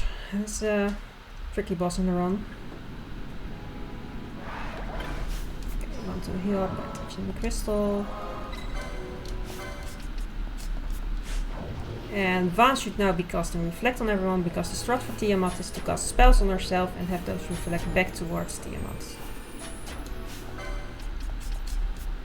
And we want Decoy on Bosch, so he's the target, the boss, in the beginning at least.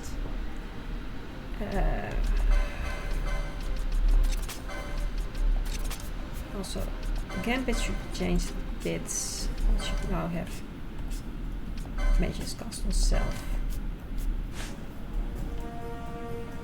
But the scary thing Tiamat can do is disable K, which prevents characters from taking any action. So if he casts Death and Breath, that can get quite scary.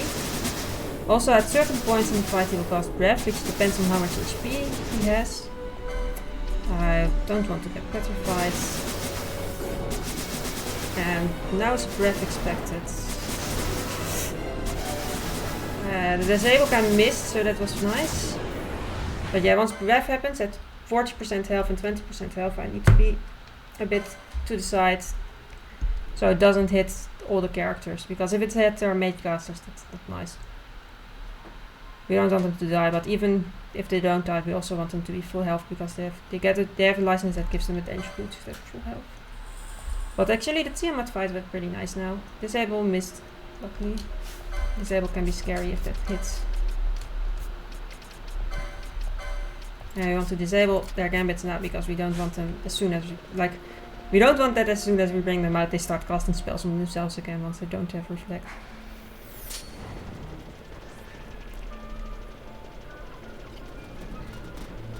Okay, we run with Bosch alone again. This is our typical way of running through past enemies. And we actually take this route to the south through the little bit of Feywood already. Where we're going now, and the reason is that there's this worm enemy, which is it called? The Elder Worm, is it? There's a boss fight at the end of the Golmore jungle, and you can just skip it by running around it. So that's why we do. So that's why we make this detour to the south to the Feywoods, and then now we're in the next area. We skip the end of Golmore jungle boss.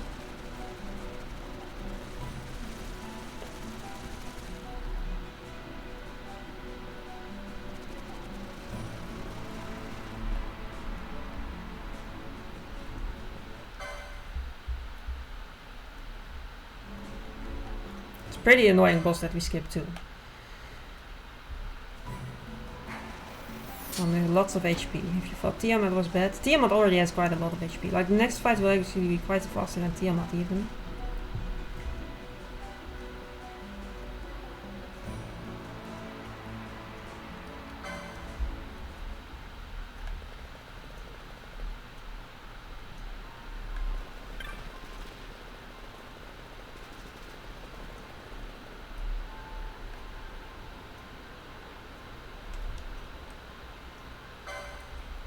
Now we're at Mount Baromesis.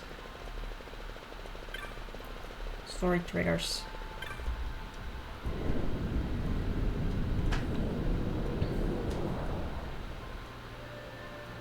There will be a bunch of cutscenes and then we'll make our way to the next dungeon, which will be the Stealth Shrine of Miriam.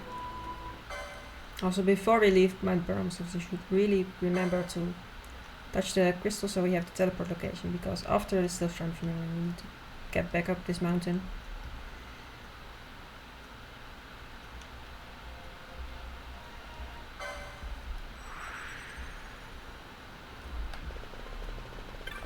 Hi Chris, thanks for the good luck. I will. Bergen is a tricky fight actually in this run. In this version of the run. Somewhat tricky. You need to have proper positioning doing yourself. Because we use reflect thrust and we need to make sure that Bergen is then the closest enemy. But first we need to do the stealth round of Miriam before the Judge Bergen fight is. Oh, I need to remember to touch the crystal. So it's teleport location. Very important. And then it's another chocobo.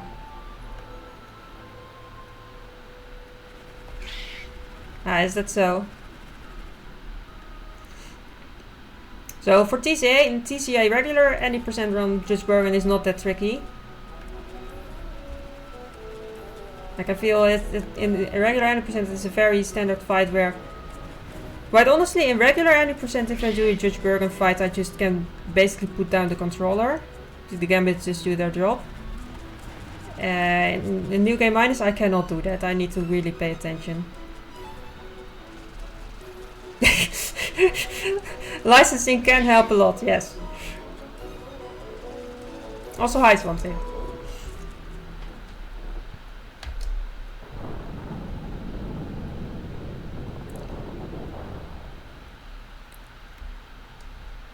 Look, in this run I have to do with only licenses, I can't get levels.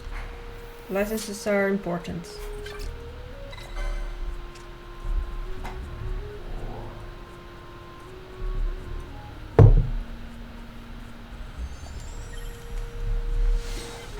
So, the reason I have the dance art equipped on Bosch is because these pedestals can only be properly activated by someone wearing the dance shard as like proof of being associated with King Rayful or something. Otherwise you get zombie spawning instead.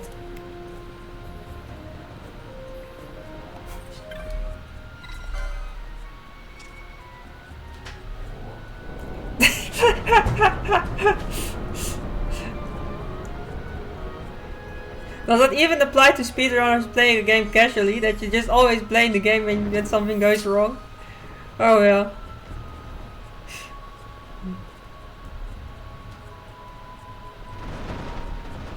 Go down here.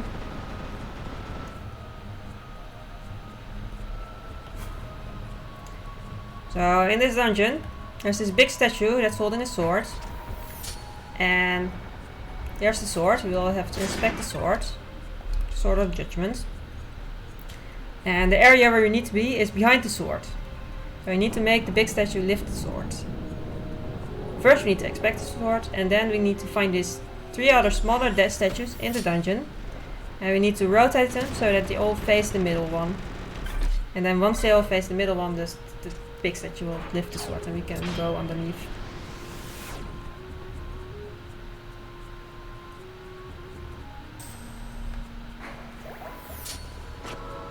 So let's make our way to the first statue.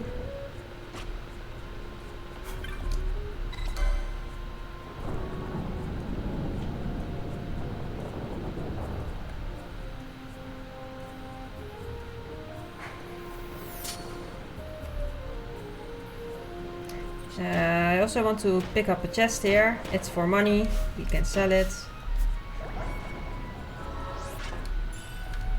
There you can already see the next statue.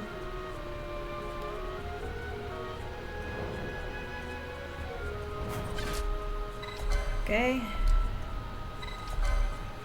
This one I know I should be doing counterclockwise with how it's positioned. So it's random in which position they are. And you hope that they are in a position where you only have to rotate them once. Rotating twice is annoying. If you have to rotate them twice, the fastest way to do it is run away from it a little bit and run back. That actually helps speed up how fast you are allowed to activate it again. But then you need to activate it twice and there's enemies around. It's annoying to have to activate it twice. But that one I needed to activate once, so now we make our way to the second statue. And now we have what we call a statue troll, where I have to activate it twice. So I need to run away a bit, so now I can immediately activate it again and rotate it the second time.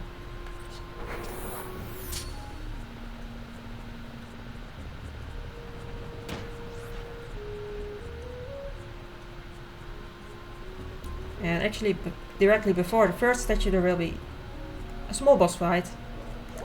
And we use reflect rods. So Vaan will cast reflect on everyone.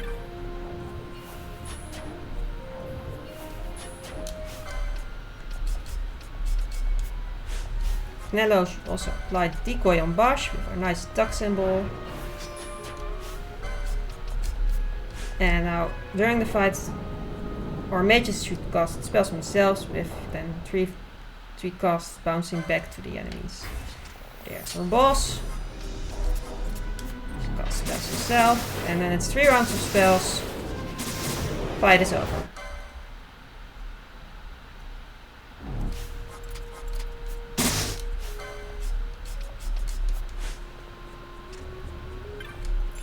Now we get Sage's Ring, that makes spells cheaper for the wearer. It will be very useful later to use on one of our spellcasters. And then this is our third statue. And then they should now all be in place.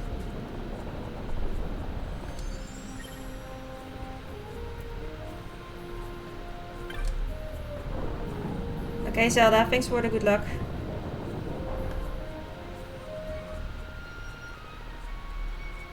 Yes, Shane, some of us do. It's actually the better approach, I think. If you want to learn from your mistakes, then the first step is to admit that you made a mistake.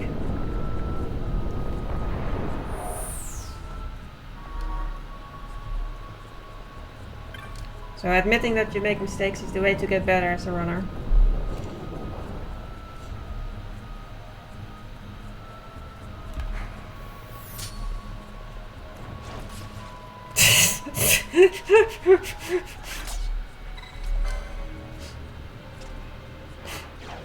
Oh.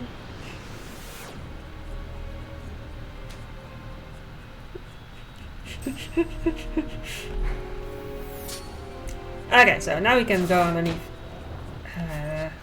swords.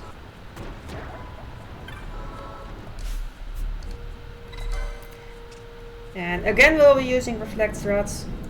But with this one, positioning becomes important because there's also these ice acers, and we want to make sure the spells hit the boss rather than the ice acers, so we're actually damaging the boss proper.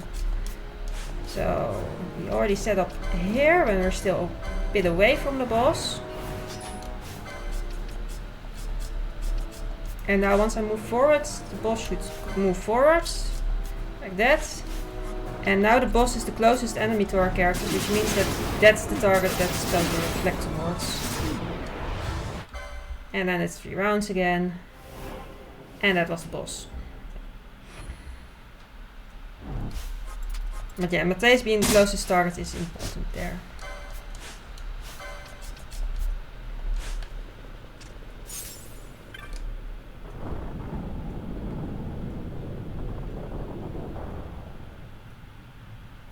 This is also, yeah, we also use this similar reflect strategy on Bergen, but that's the one that's most tricky to position correctly, because these other soldiers will run up to you and will try to get close to your characters, and you kind of sort of need to try to use boss as a shield to prevent that from happening.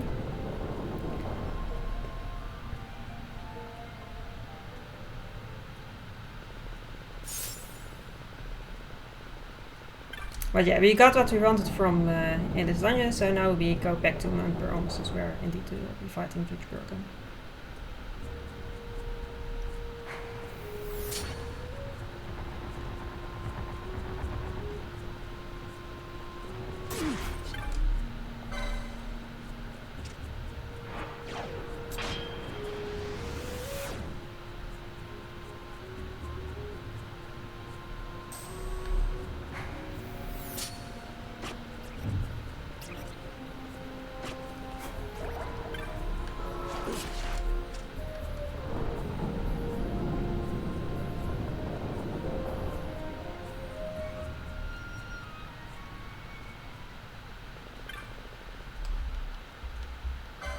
pick up this chest, something we sell for money. And I already have to do the setup here because we can, in like town sort of areas, in town-like areas we only have Vaan available and cannot have our characters cast spells on each other like that. So reapply reflect and decoy on Bosch. So now everyone has reflect and Bosch has decoy. Then make our way to Judge Bergen.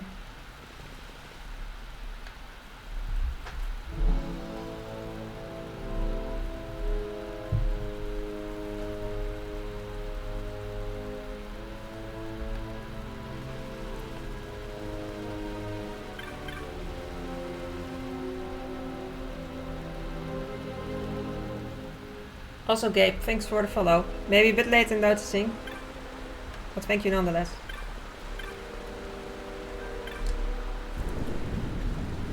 Okay, I will be fleeing to the back because the soldiers are more in the front and I want Judge Bergen himself to be the closest target. So flee right behind here, then bring up mages. They should be casting spells on themselves, and Bosch should also use the Dispel mode to get rid of Judge Bergen's buffs. And then 3-cast fight, nice. That was good positioning. So Bosch was sort of being this wall between the soldiers and the mages to make sure that Judge Bergen continues to be the closest target. That was pretty fight going pretty well. 3 rounds of casting is pretty good.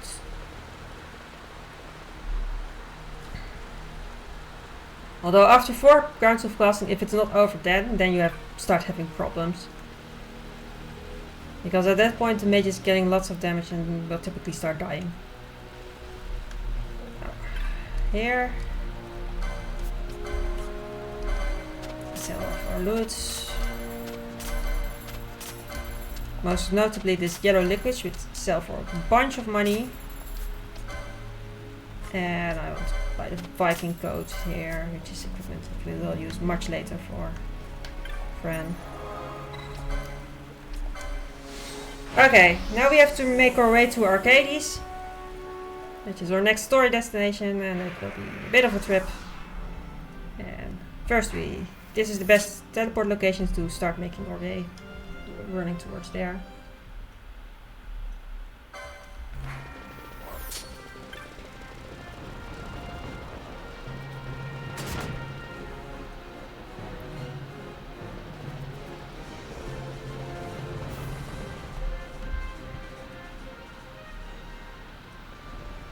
Okay, pick up the chest here. This has the Berserker Bracers, and which makes the wearer get the effect Berserk. Berserk makes a character attack at random, but also makes the attack stronger and makes the character slightly faster even also in this version. So, especially on bosses, attack at random is not that bad if there's only one enemy to attack anyway. So, we essentially do it because it just gives the wearer this attack boost. So this will be for our gun users much later in the game to give them the attack boost by having Berserk.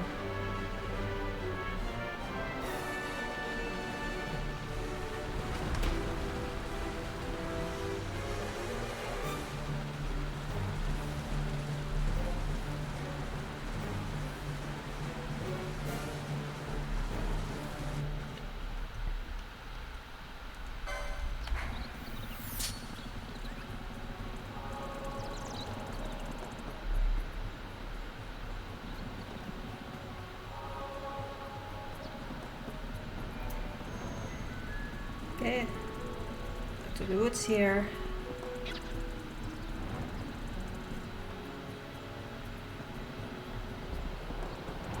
And at the end of the woods we're going to find out that there's a gate there and the gate is broken, so it won't open. Which is what the Moogle there tells us. This one. And it says basically, well, if you want to get the gate repaired, then you better fight the Moogles, the Moogle workers that are supposed to repair the gate. Which are in these woods. So we go get them. So there's 2 over here.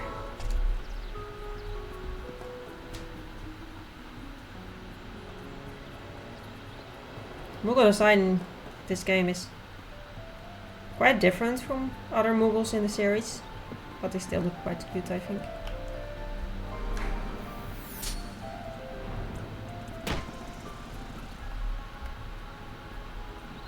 And there's some Moogles over here.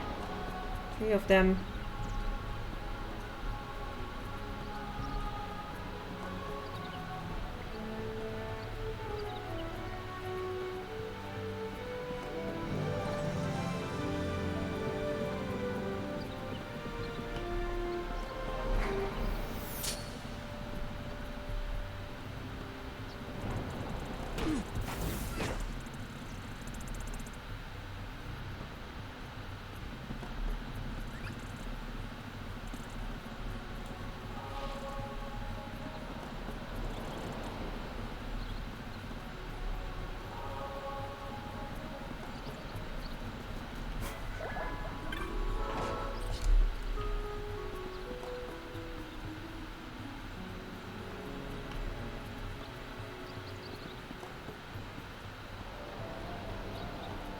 And 2 over here, and then very close by the last 2.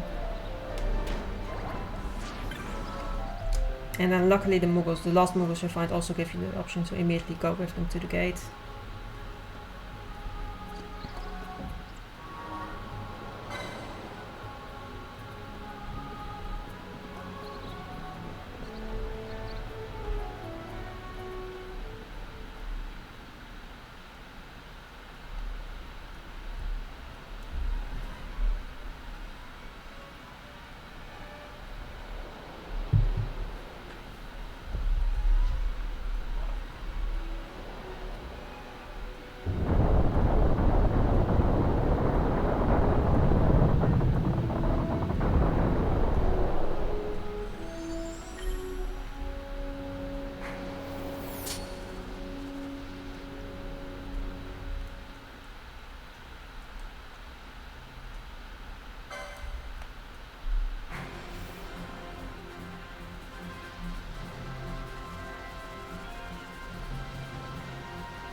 And then here at the front coast we'll also do a little bit of shopping and menuing. We'll actually do our final license menu here as well.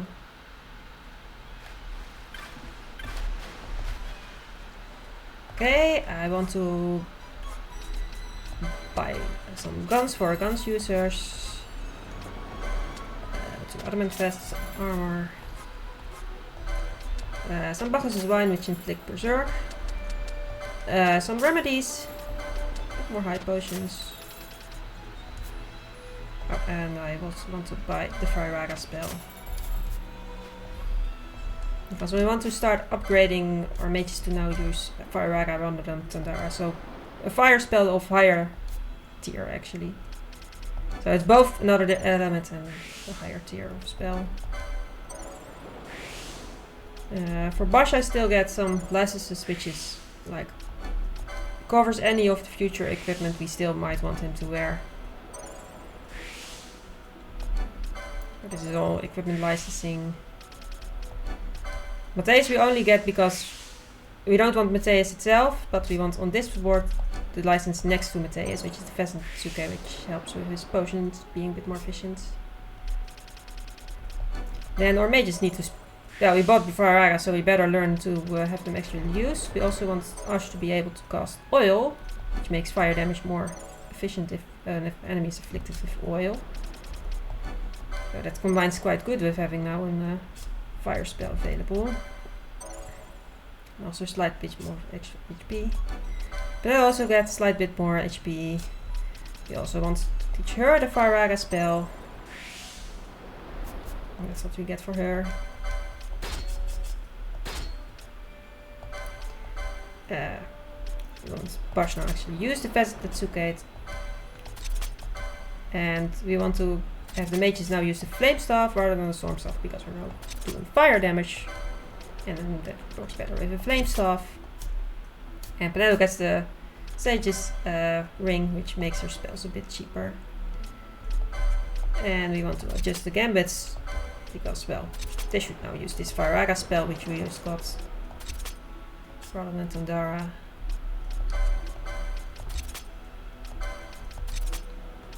And they can use remedies to cure any bad statuses if we get them. Bosch should be using Phoenix Downs if any of our characters go down. And also, the time for potions is past. It's now high potion time.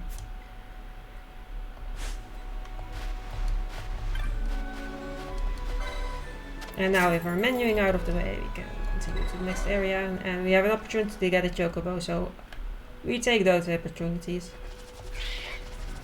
But yeah, this was our final bit of licensing done, so now our characters are fully set up in terms of licenses.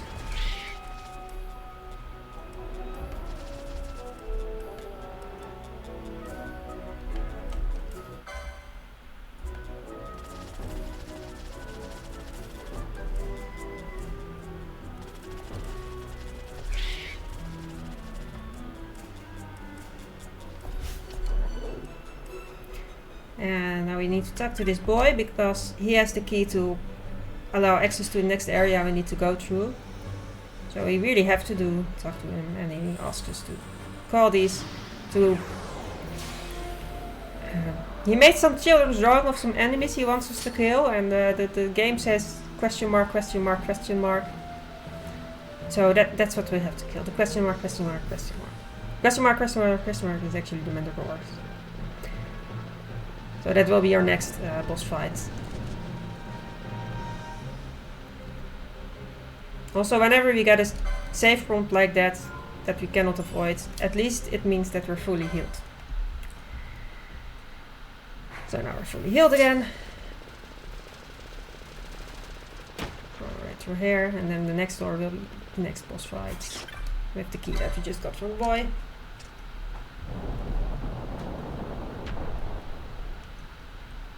And here it will be useful to cast spells because spells also have the advantage of being able to hit multiple enemies. And I hopefully can hit as much of them at the same time as possible. So I hope them to get close together. Now there's a group up here close together.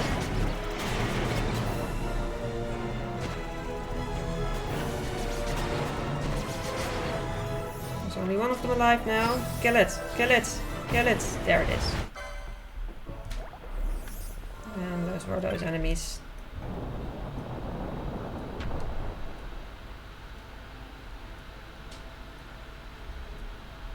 And now we can continue making our way through the dungeon. I pick up money chest here. This trap actually regenerates on MP, which is why I really want to trigger it. Because I do want the girls to have enough MP for the fight against Ariman, which is the next boss.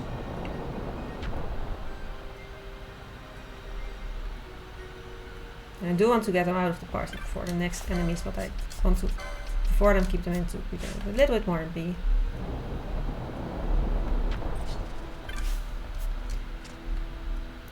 Like when characters walk around, they regenerate a bit of MP, but I do not want to walk around once it gets actually dangerous and there's enemies.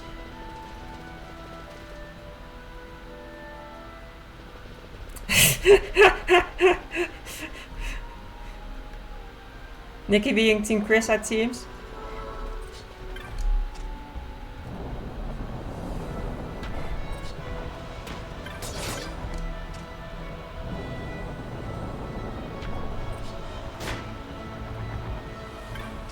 Okay, and now I don't want to draw the attention of this enemy, so I can already see the next enemy on the map, so I can sneak past it. So I have a safe area here to set up. Okay, I want to start casting Reflect on everyone again. Because on Iron will also use Reflect slots, but this time with Faraga.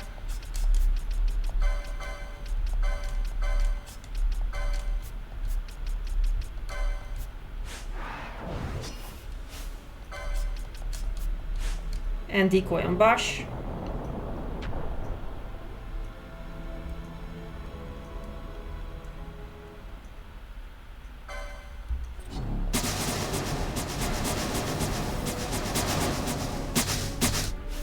And once it starts cloning it, it's an enemy that starts cloning itself, and the clones don't have much HP, but I do want Ash to take care of that by casting directly spells on them.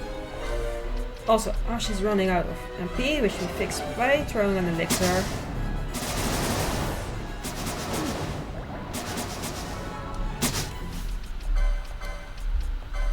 And I think with the last bit I'm just going to use direct spell casting.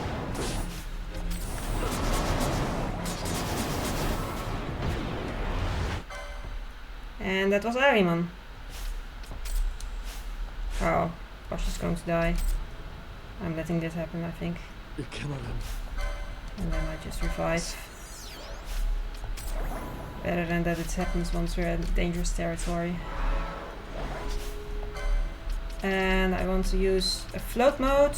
And the reason is because in the next hallway there will be a bunch of traps and we don't want to trigger the traps. And the float means that we can walk over the traps without triggering them.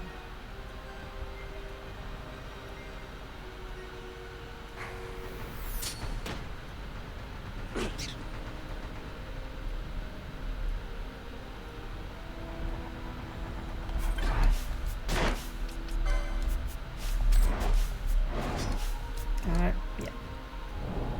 Open the door.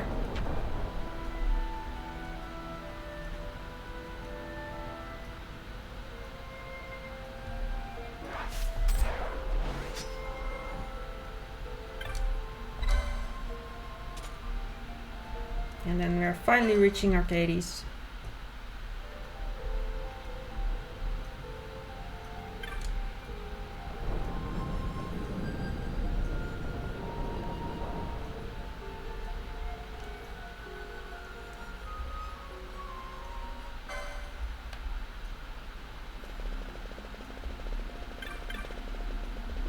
And now we're in the poor part of Arcades, and there's actually some guards that prevent people to get into the city proper.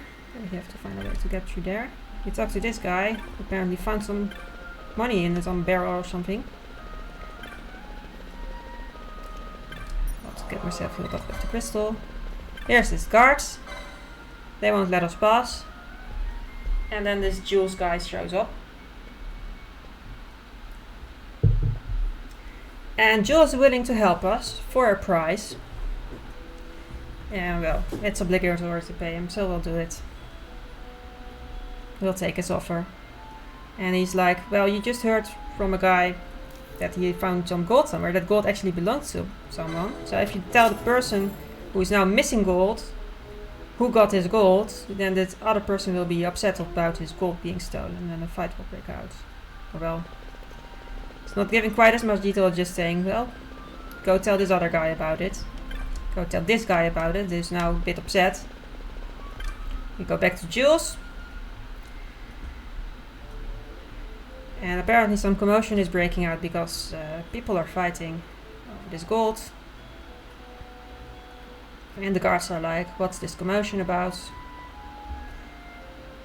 There's the guards. Which gives us our opportunity to get into the city proper.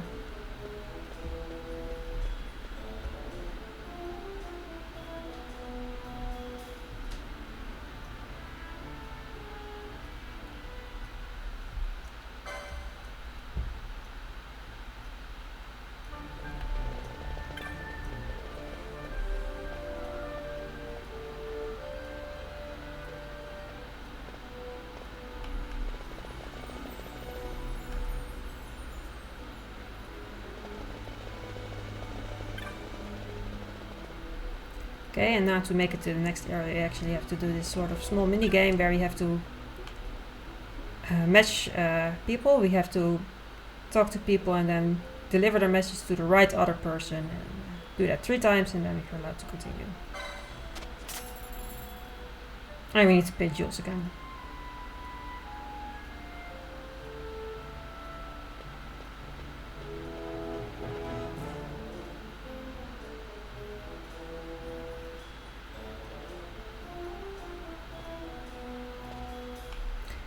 Okay, let's see how fast we can recognize the people we can match. This is one that I know we can match with this guy. Okay, that's one complete. Then I want to see this one, the senior researcher, which I can combine with this one. And then I see there's someone I know how to pair with. It should be with. Where's the woman? Where's the woman that I can pair her with? There.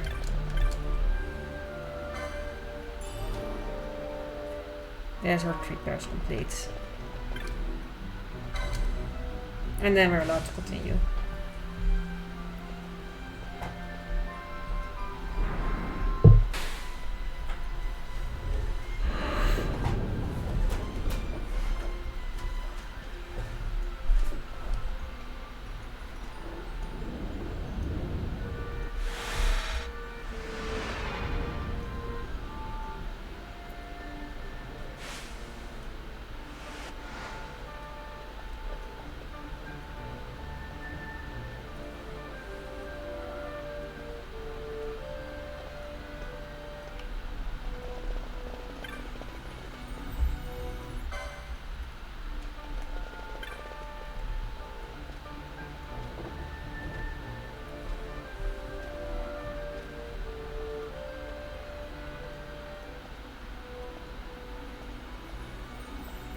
Yeah, now it's time to make our way towards the Dracula laboratory. Breaking in. We went all this way to Arcades to break into the Dracula laboratory.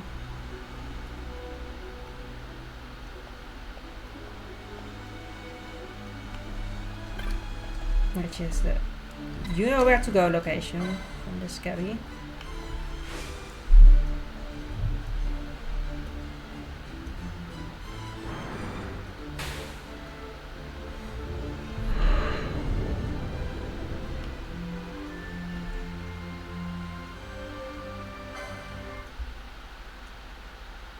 Okay, the laboratory. We find out that we are not the first one to try breaking into here, as seen by the guards lying on the ground. Someone else is breaking in as well.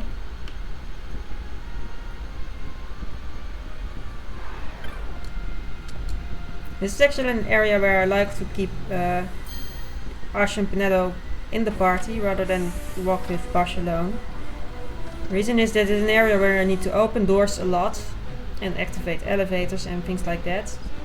And if you walk with Bash alone, he often gets busy blocking enemies, throwing high potions in himself to heal back up again and such.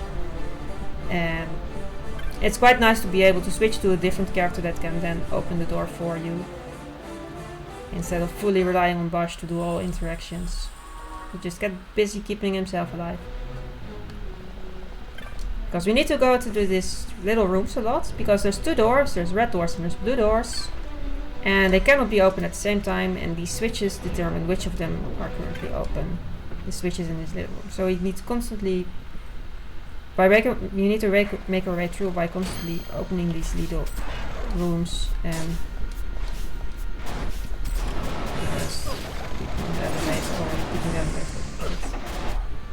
now we can take the elevator. Okay. But yeah, we need to constantly go into these rooms to change the switch to which color doors are open.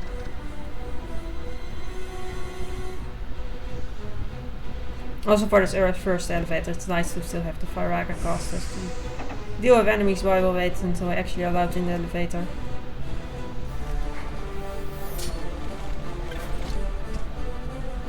Now I need to go into this room. This is also an area a new learner needs to get used to. Like, I've done it often enough that I would know it right by heart, but otherwise it looks very samey. I know I need to go here.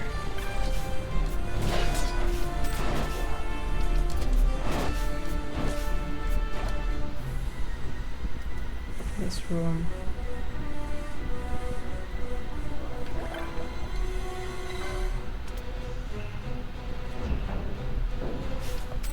Also, each time we go into this little room, a nice advantage of that is that in the little rooms it's safe, actually. You don't get attacked, so that's also where you get your healing opportunities a bit.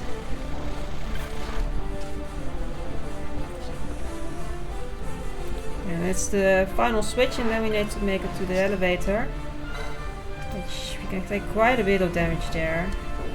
So I think I actually going to side potion. Make sure I'm in good health before I attempt this last bit. There's a lot of soldiers all at once ganging up on us. Oh, and we actually make it through pretty smoothly. And then we set up for the next boss. And the next boss is the first boss where we actually start using guns rather than magic.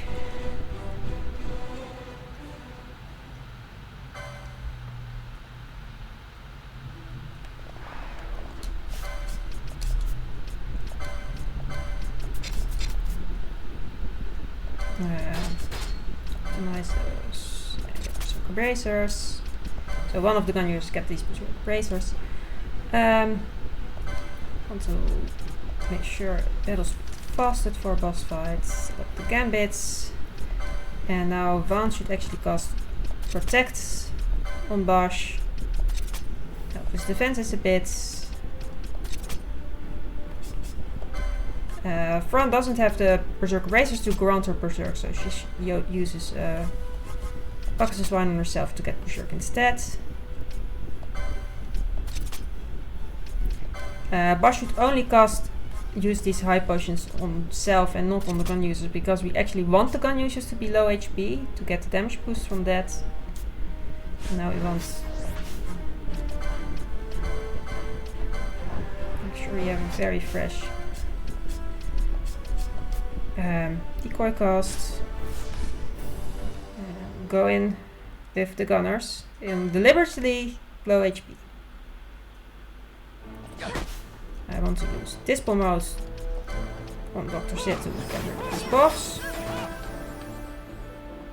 Always hiding behind your toys. Pity if anything were to happen to them. And I keep Bosch close to Sid because after decoy runs out, Sid will attack the closest target, and I want that to be Bosch. And that's the fight. So the guns do quite a bit of damage, which is helped by the adrenaline boost. Both here and Fran have license that gives them a damage boost if their HP is low compared to their max HP. And we can actually make this happen pretty easily with help of their equipment. So they get equipment that that increases their max HP. So their base HP is actually very low compared to their max HP, including their equipment. And what allows us to that allows us to do the following: if you remove their equipment, they're at their base HP. If you then equip their equipment again, their max HP is the one including the equipment is then high compared to their base HP. And then their base HP is low enough compared to the HP where they're at, which is their base HP, is then low compared to the HP including equipment. And that allows us their HP to be low and be in critical.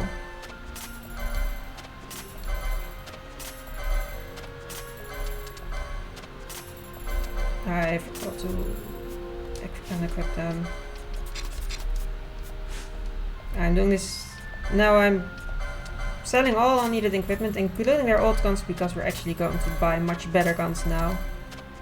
Now we're buying the good guns that gun users will use for most of the run.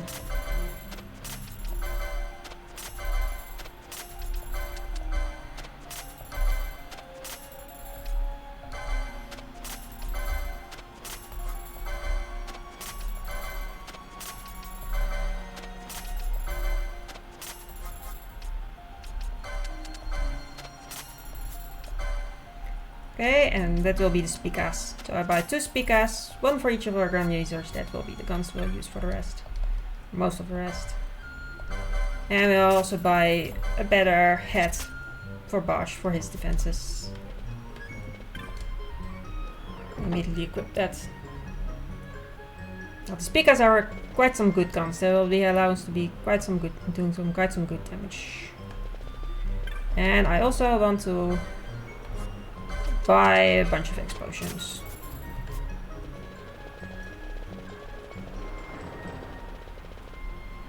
Because we are about to have fights not... It won't be too long until we have fights where high potions won't suffice, and then we will start needing X potions, the next tier of potions. Okay. Picked up chest with some more money, and then we teleport to Mount Baromesis because that happens to be the teleport location we have available that's closest to where we need to go next. And we can get the chocobo here as well.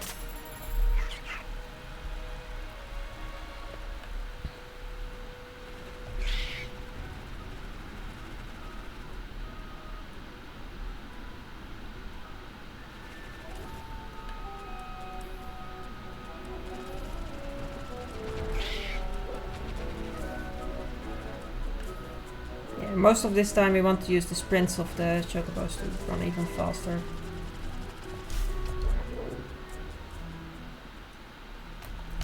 Also, this is an area in which the minimap gets hazy, but this version also has the overlay map if you press in the left thumbstick, and that's not affected by that at all. So I still have a good map available, which I quite like for these areas. Okay, next boss fight coming up, Rafflesia.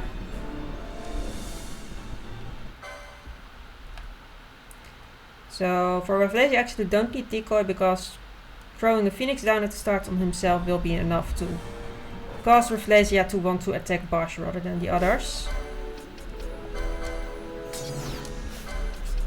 I want to bring in our gun users, equip them with their new guns.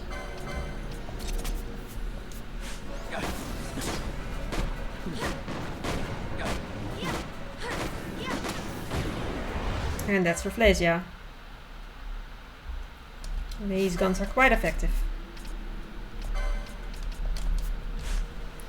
I pick up an item here called the Domain Calvados. Domain Calvados is an item, and if you throw it on your characters, that character will temporarily get the Bravery buff, which is a buff that makes them do more damage with physical attacks, which includes guns.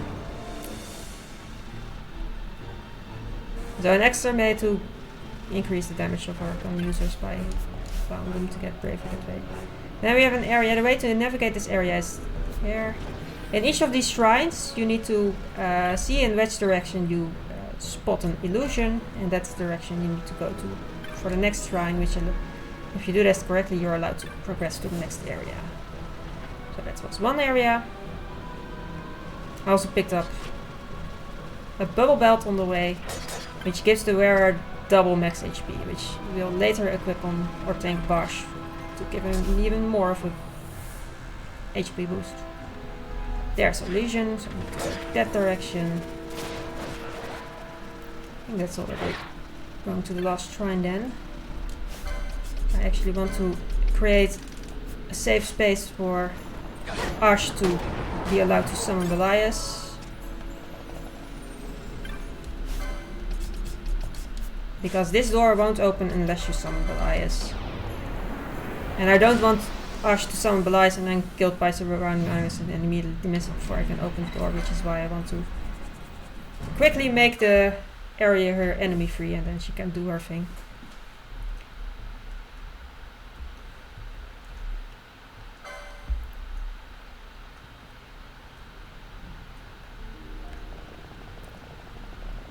So here's the Giga Vegan.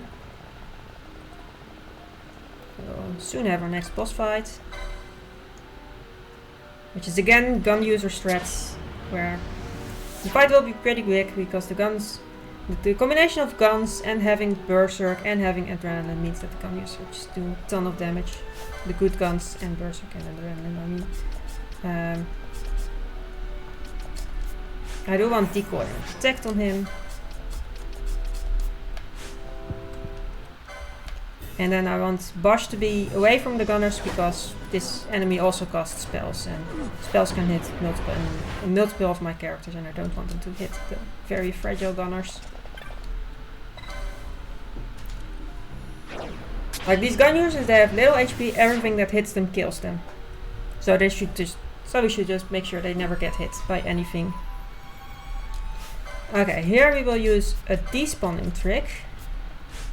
So the idea is to make sure Ash remains at the start of this dungeon. of this by having her cast Cure on Bosch and Bosch be too far away for the spell to actually go off. So this creates a lot of distance between Bosch and Ash, and then whenever Bosch gets close to enemies they will spawn. I switch to Ash, and when Ash is too far away to keep the enemies spawn, so they will despawn, and then I can switch back to Bosch and have the same area but without enemies. So you see Bosch encounter enemies, switch to Ash and back to Bosch, and then the enemies are gone. Pretty nice. Basically, the game can't handle having all of the enemies spawned at once. So they're only spawned when close enough, and Ash being quite far away as a despawn beacon makes this a lot safer to run through, because the enemies here are quite scary actually.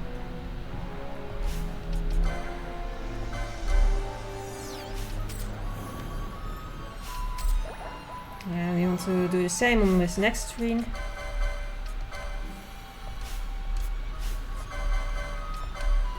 Having her try to cast Cure on Bosch, well, he's no longer close enough for that to work.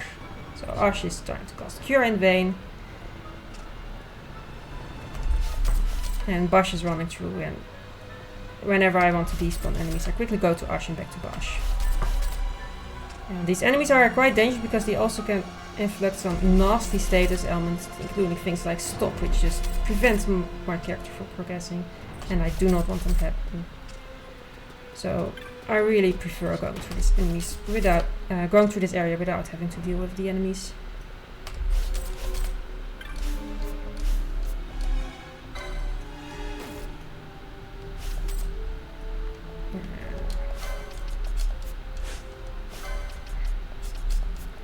If I do this, actually, Ash tends to be in a good position to walk up this right last bit. Okay, that was the despawning part.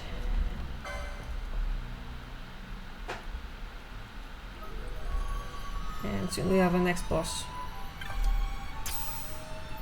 I think I'm actually going to quickly touch the crystal to have Bosch full health.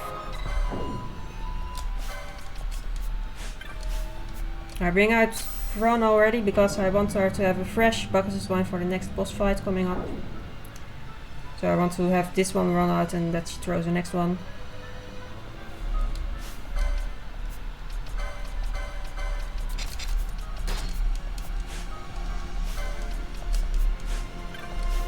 Okay, she has a fresh one. Pick up another Domain Calvados, so another Bravery, because I really want to be buffed up for the next fight. The next fight is one where I need to do quite a bit of damage to make it work well.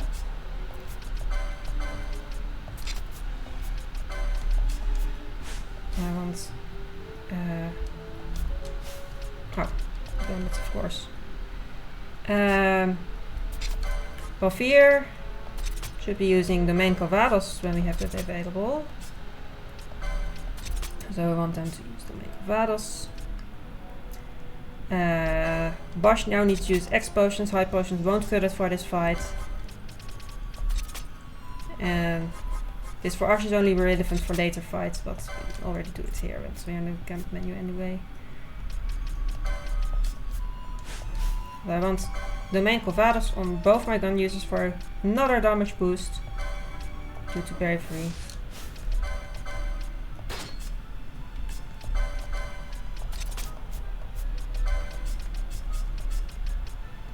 I want Protect and Decoy on Bosch, but I also want to use a double mode, which doubles its max HP temporarily. We need it for this fight. This next enemy deals a ton of damage.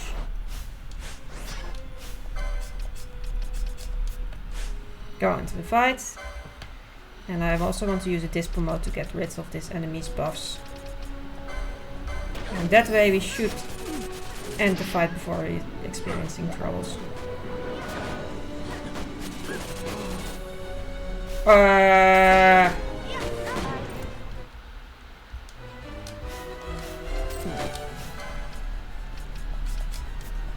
That's not how that's supposed to go. Bosch is not supposed to die.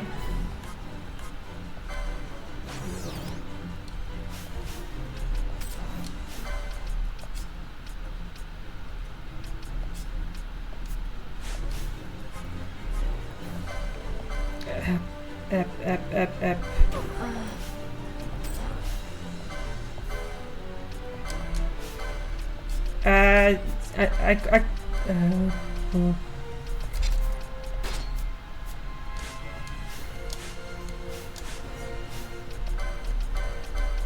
I think there's stuff happening, but I need to focus on this fight a little bit. It's getting dangerous.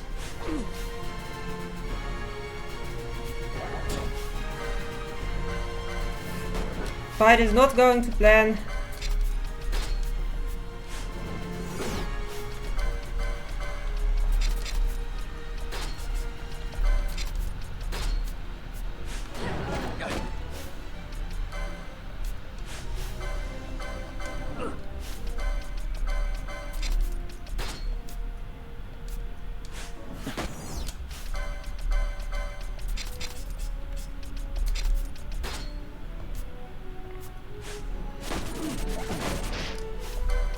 That's what's going wrong.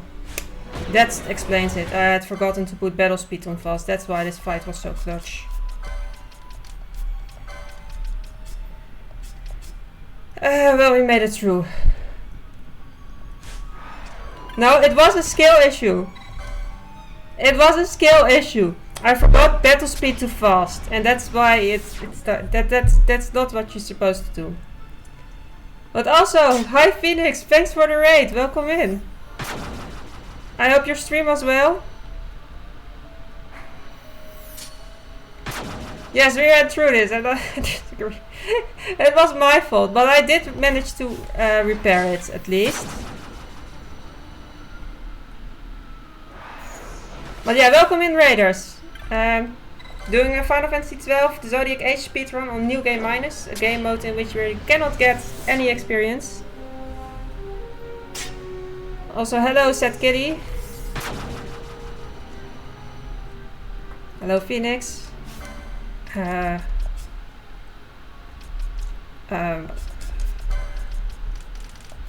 I hope your stream was well.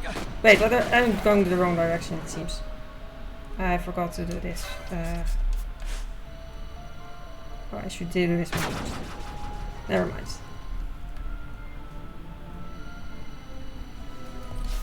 The end gets pretty cool. Yeah, welcome in.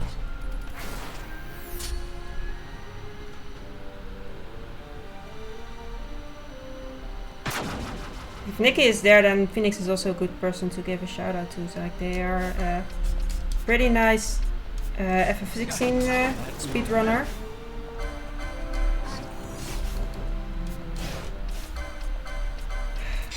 Clutching more. Ah.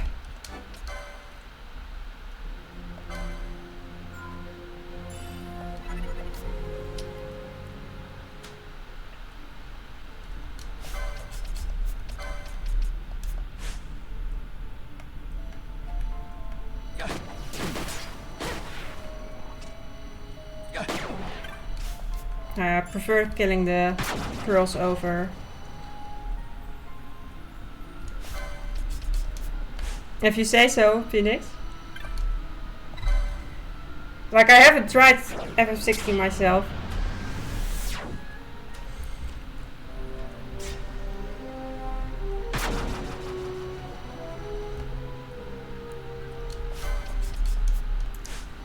But yeah, I prefer I want to open some chests here, and I prefer dealing with the girls by. Oh, that's why she's not doing as much damage as she's supposed to.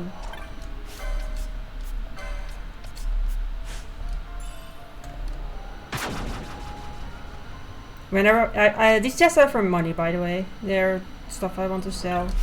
Well, it's a lot easier to open if there's not girls killing me.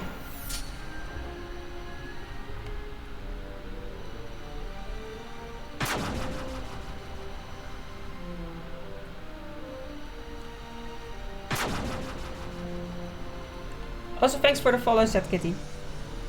Sorry if I don't always notice it immediately.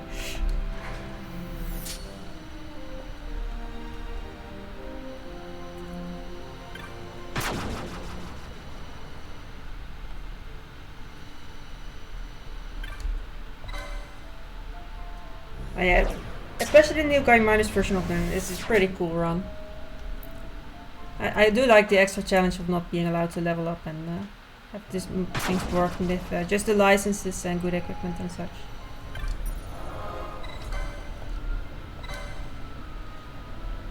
Okay, next boss, Shemazai. Shemazai is at least a lot easier than Tyrant. Well, again, use gun users. So, yeah, I want... Oh, also I got some extra equipment for Bosch, and the purple mode will also now be used to double his makeshift speed. I want decoy and protect on him. And Franz should use another Bachterswine on herself, so she again has Berserk for the damage boost for this fight. Also I see I should make sure they're in adrenaline range by doing the equipment trick.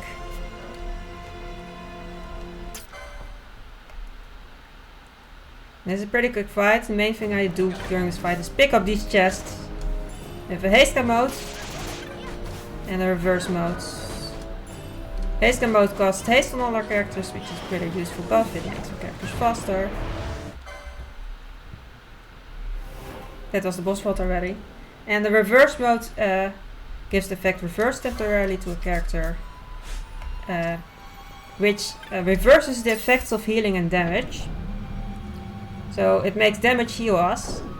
So reverse mode is something that you can essentially use it to temporarily become invulnerable to enemies' attacks on one particular fight later on. But yeah, that was the whole Gera Vegan section. Well, have some cutscenes and then we go back to Balfenheim.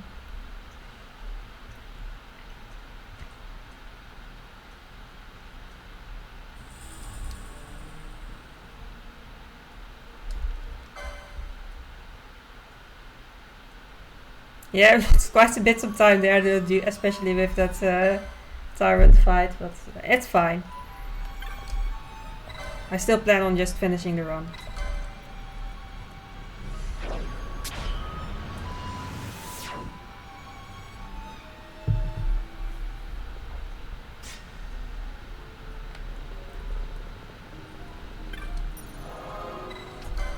Okay, back to Balfenheim.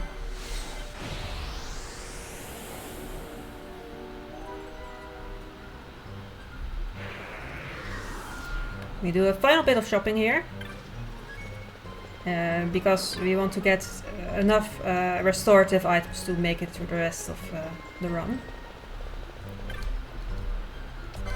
So we pick up some stuff, pick up some chests. Don't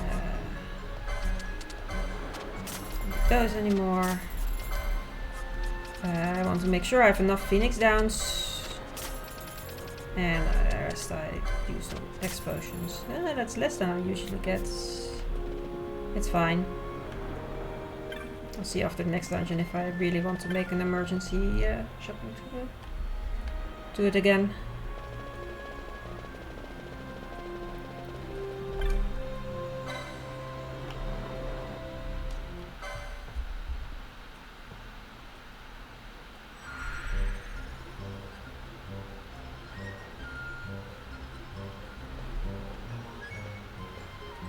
And now we get our final guest party member, Redus. Redus can throw items for us, and Redus can cast the spell Arise. But mostly Redus just doesn't do a lot of damage, so mostly Redus is not that much of an addition.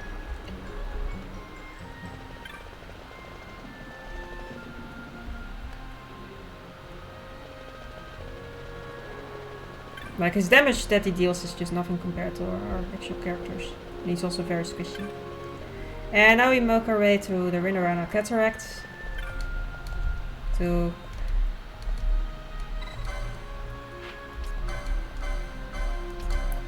not quite the final dungeon, but the next to final dungeon. The actual final dungeon, the Bahamut, is actually pretty short. So this is a bit of a longer dungeon.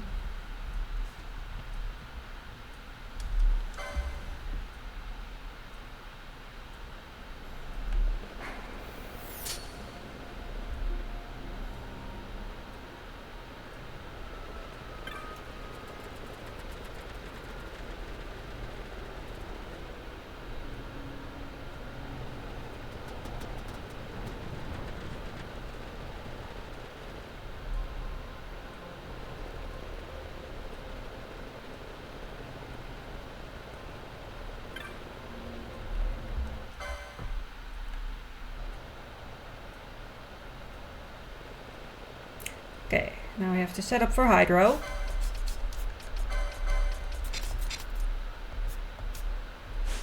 We want to fully buff up our characters. So they won't also use that haste gun mode. So fully use all sorts of buff items.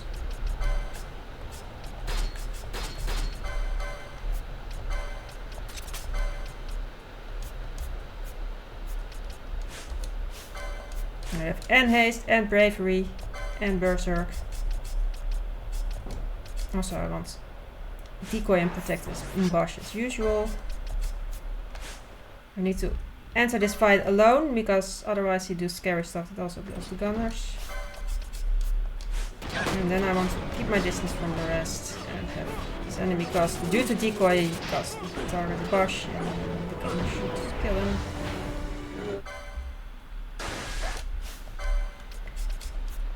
Okay, that's his plan.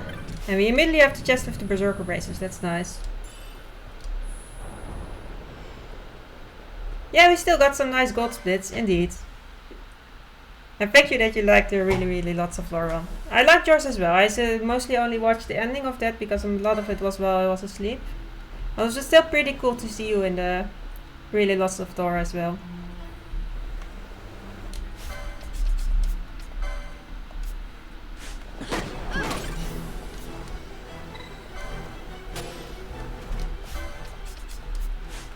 Yeah, we picked up another. Oh, I should equip that as well. From picked up another chest with a second pair of berserker braces, so now buff here from both of those.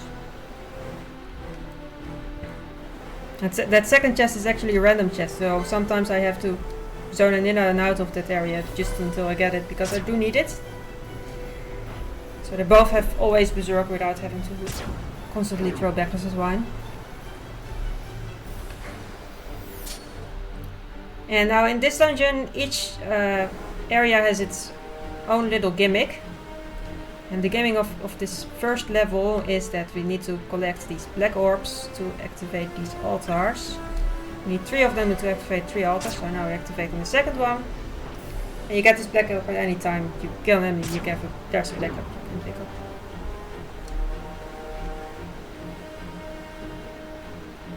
So we need to kill one more enemy for the third orb.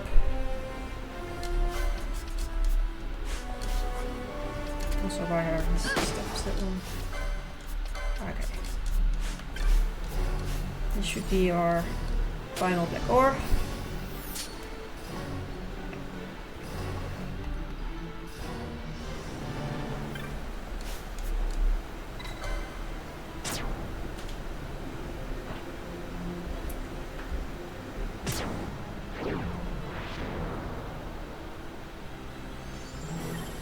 That's the third seal broken.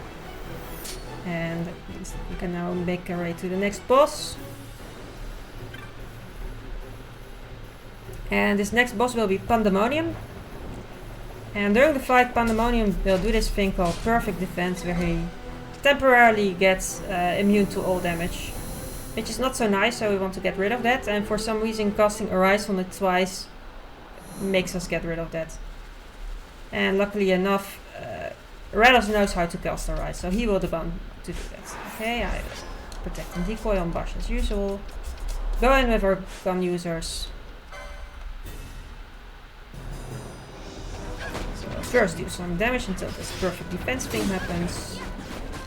Okay, now it's perfect defense. So now I want to cast Arise on the enemy. He doesn't have enough MP to do it twice, so we have an elixir for that to give him the MP to do it the second time. And that gets rid of the perfect defense. I reapply decoy with Pinello, and then I can bring in the damage dealers again.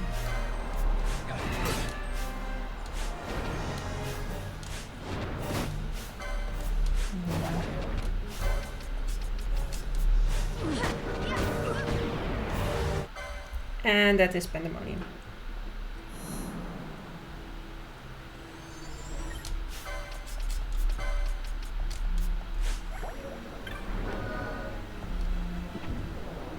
Also, we're just going to keep Red as dead for now for quite a bit. He doesn't do much useful for us. He's not worth reviving.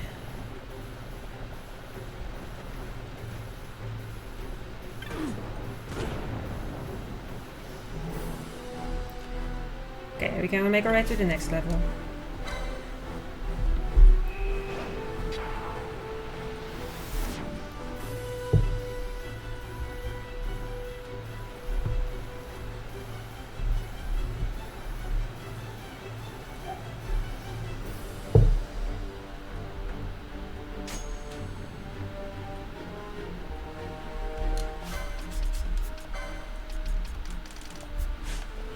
Keep the gunners out because I actually want to kill the enemies that we encounter on our way here.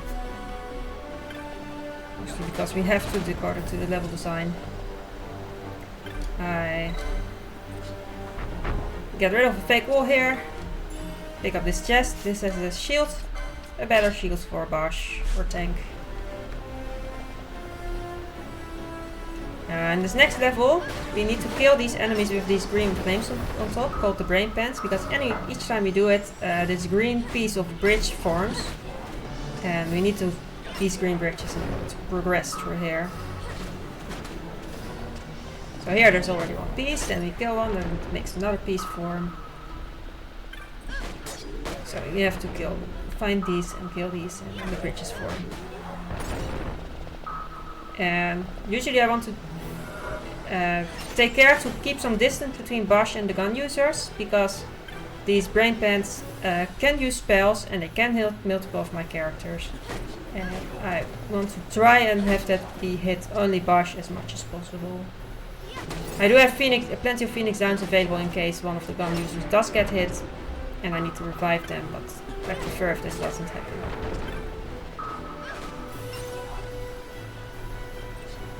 Also later on in this section there will also be enemies with red flames on top, and those we should avoid killing, because anytime we kill one of those, one of the pieces of the bridge will disappear. So only green flames, no red flames. Okay, so far it's all according to plan. No deaths so far.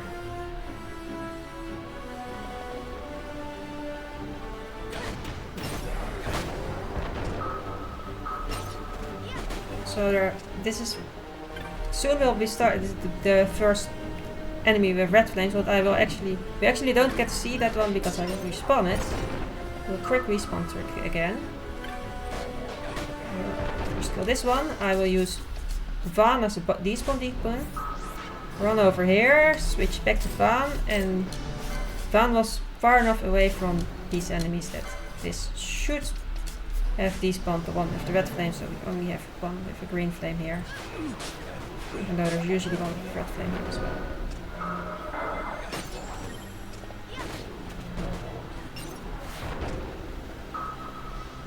And next there's a pretty long bridge that we'll need to form, so we actually have to run around circles there a little bit to form enough to get through that big bridge.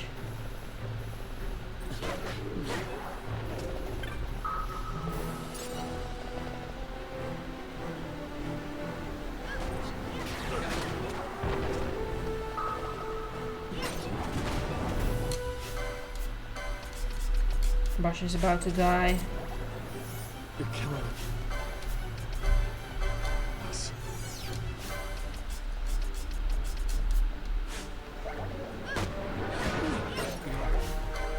And that's about fear dying. This is kind of bound to happen. That does mean I need to redo his setup a little bit.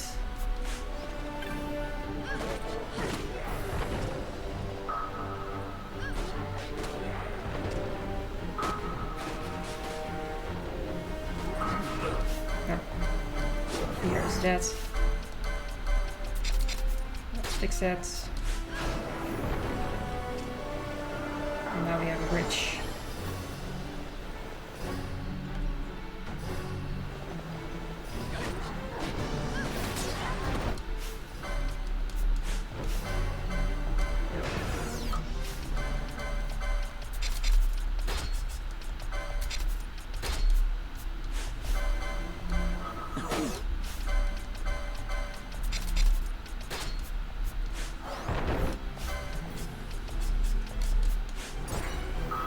Okay. And now for the last bridge, I know that I only need one more. That's quite close at the end. That is the one I choose to do for that. I know it's just running through a bit. Kill the last one that I need. And we'll be there to the next boss.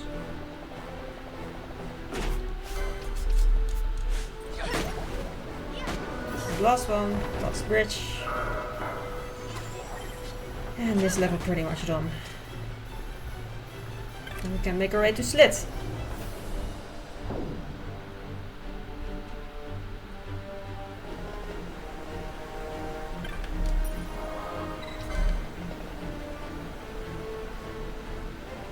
now everyone is alive for Slit. And Slit is an enemy that is weak against fire, against fire spells, I mean. Which is why for this fight we'll actually not use Gunner strats, but we'll bring out the mages again. And then Ash will also cast oil, which also makes fire. If you cast oil on an enemy, that also increases the fire damage you do against that enemy. So Asa and Panetta are mages. That will trigger Slits. And that is Slit. Pretty fast. Fire is very effective against it. Oh, gold, nice.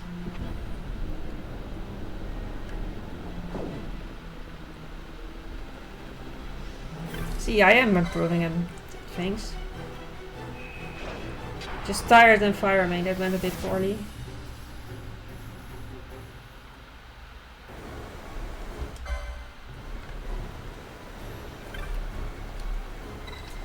And this next level you have to choose something to give up.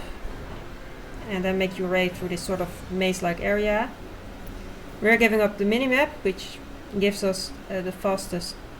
The door that you get open by giving up the minimap is the one that's the fastest route to the next area. But also we're not giving up Notch, because the overlay map is still perfectly functioning. So no we're minimap in the upper right corner, but we still have our overlay map. Which I'm actually quite grateful for, because this enemy is very maze-like and having a map is actually very useful.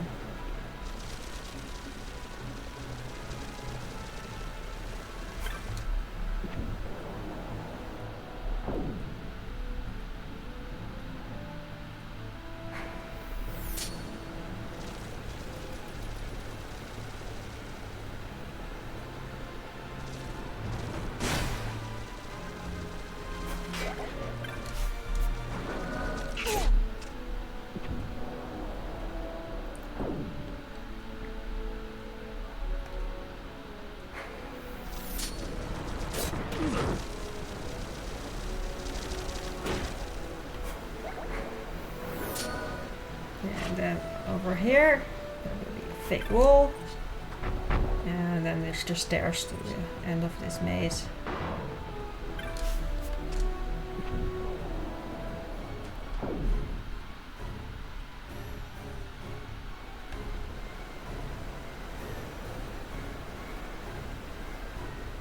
And then the next boss fight is coming up, the Fenrir fight.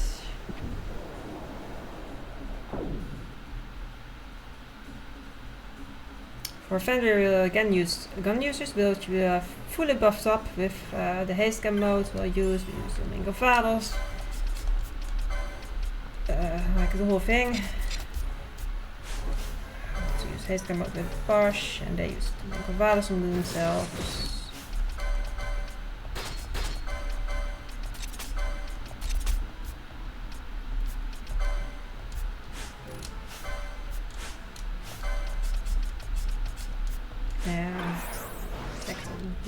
Bosch, and I want to enter as Bosch alone, because the first thing Fenrir do is a whale, and that is something that will just kill our gunners if we have them out. So I also want to use Dispel mode to get rid of some buffs. That was whale. Now we can safely bring out the gunners. Now I want to have Bosch quite far away from the rest, because when the next whale hits, then it won't hit the gunners. I want to reapply decoy. I had forgotten fast battle speed, that is unfortunate. I think it will be fine. I should not forget to put it back to fast battle speed for bosses. But it worked out. One advantage of using the buffs here is that the fight is actually fast enough that the buffs are still on the gun users right now. So I still get some use out of them in the next boss fight as well.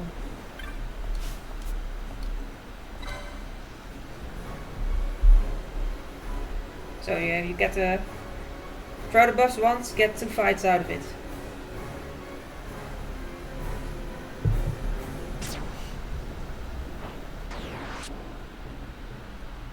Now we get our minimap back.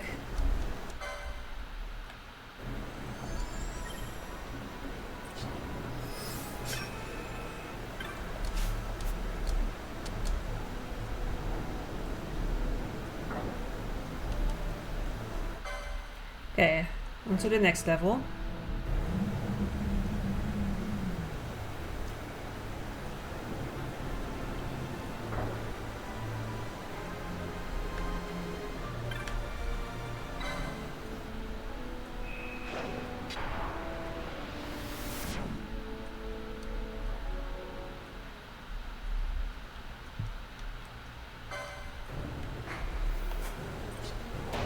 And the gimmick of this level is that you have to know which color of these sigils to touch to progress. And if you make two mistakes, then you get to sent to this special room where there's a bunch of enemies that you have to fight, but also gives hints on what you should be which colors you should be touching. But we already know which colors to get, of course. I also picked up a chest with the Antares, which is a better gun than I have so far. It's better than the Spica, which is what we've been using so far. So one of our gun users gets now to use the Antares, while the other will still use their Spica.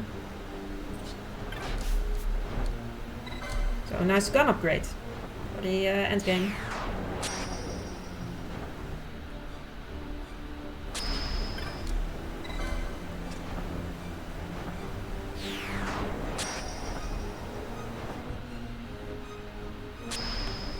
And then there's this last sigil after this big wall.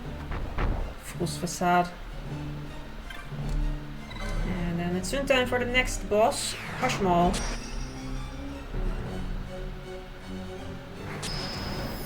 Sometimes tower spawns there, which is why you immediately have to flee.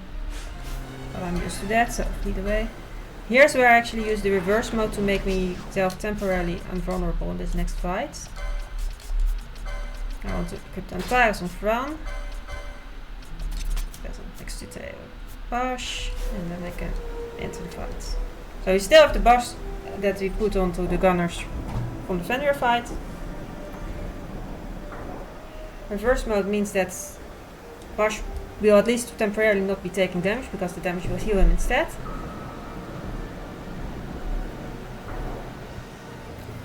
And this next enemy will at some point want to use a cinematic attack called Quick Aja.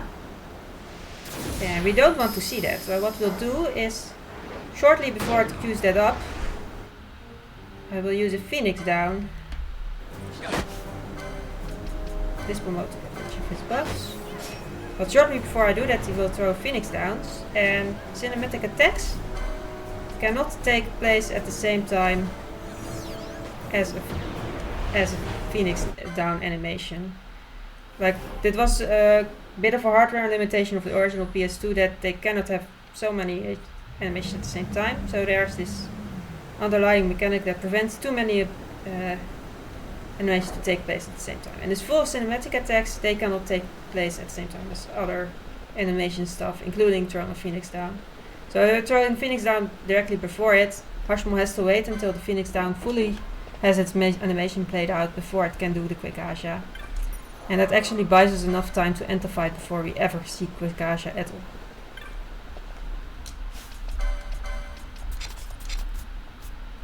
Okay, next fight. This is my favorite fight sequence in the run. I love this so much.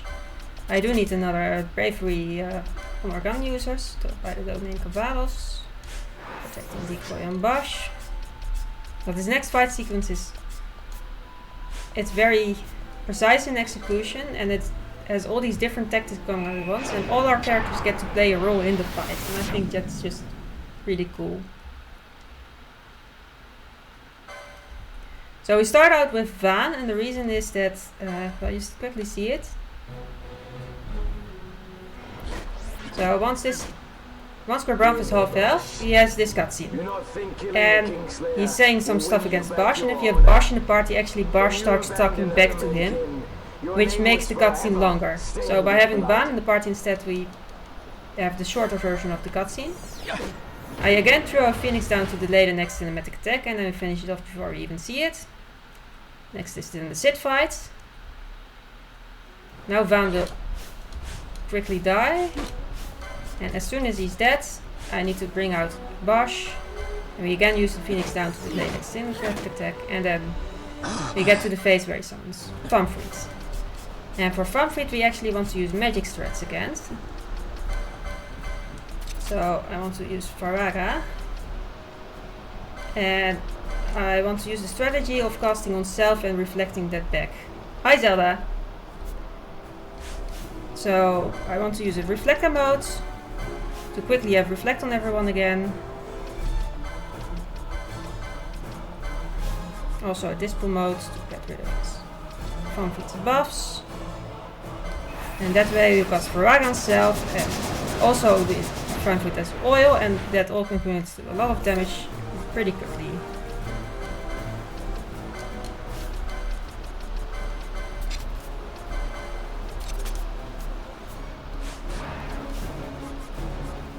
No, I messed it up, didn't I? No, oops. I wasn't quick enough with the decoy on Penelo, and now I don't have. Now I'm having to way too close together still. I'm supposed to have Bosch away from the rest, so this only hits Bosch. We'll just see if I can repair this. Oh.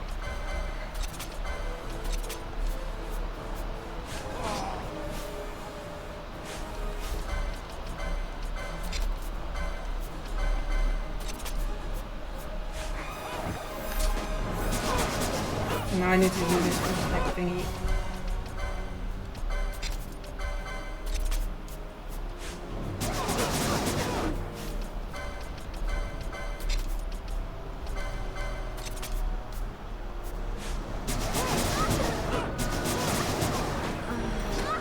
Oh, okay, that's... I think I can repair this, but I don't have reflect anymore, so I should just do it directly now.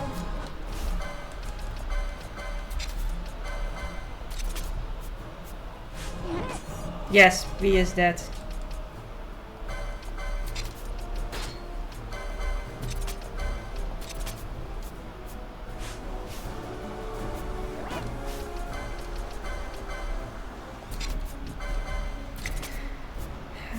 As soon as you make a small mistake in this fight, it pretty quickly spirals out of control, which you see a little bit from.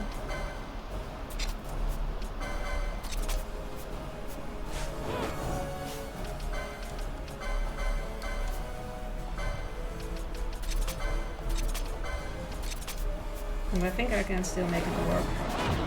There we go. Bit of a time loss because that last phase, this wasn't exactly how it's supposed to go. Also, once I start backing up, you see me go into the menu a lot and do a lot of equipment stuff on Bosch. And the reason is a thing called ATB resetting. So, when you throw something like an exposure, for example, you have this animation that plays out, and somewhere during the animation, the healing effect takes into effect, and then there's still a bit more of the animation.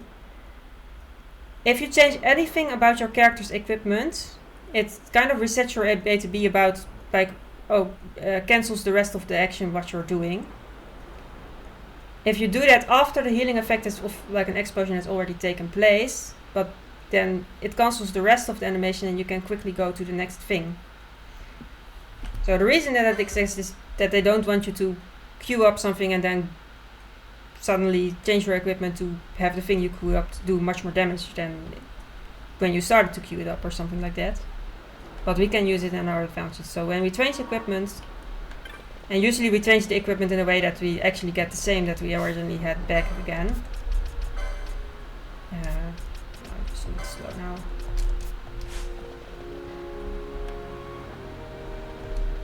Also, is my inventory looking? I need explosions. Is that what's going on wrong? Did I run out of explosion as well? I'm buying explosions. I can sell one speaker, right?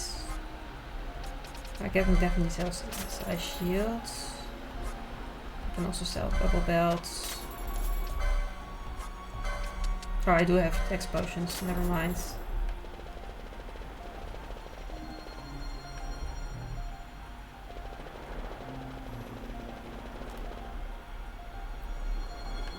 Now we definitely have enough explosions.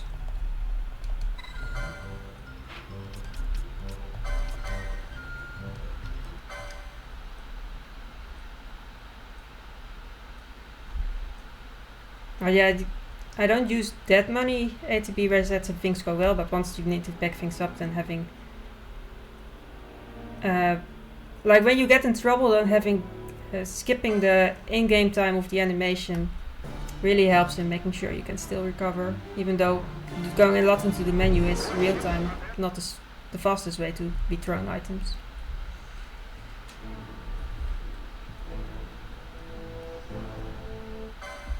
Anyway, the Bahamut, the final stretch of the run.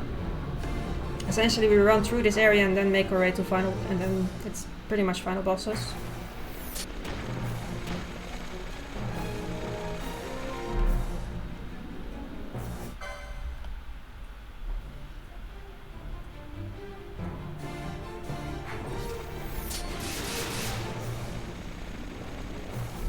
Okay.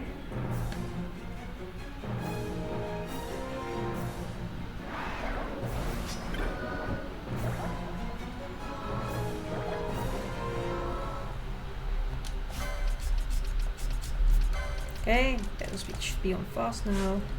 I want to use another domain controls on the gunners. After I use them on themselves.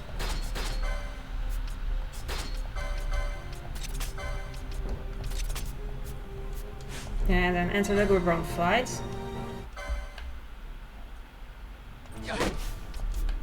And after this halfway cutscene, Gabranth will attempt to cast Renew on himself, which fully heals him. We don't want to do that. We don't like the bosses healing themselves up again. So what we'll do is throw a Reflector mode on Gabranth, and that way his heal will bounce off of him.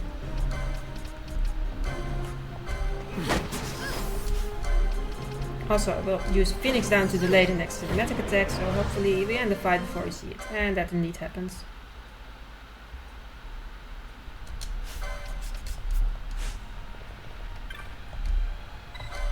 Thank you, Valjam. Nice to see you. Okay. Protect and decoy right before the final bosses.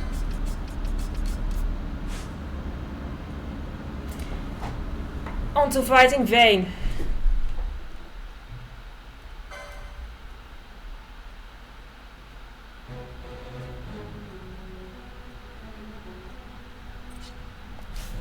I want to start with a haste cam mode to make our gunners faster for this last stretch of the run.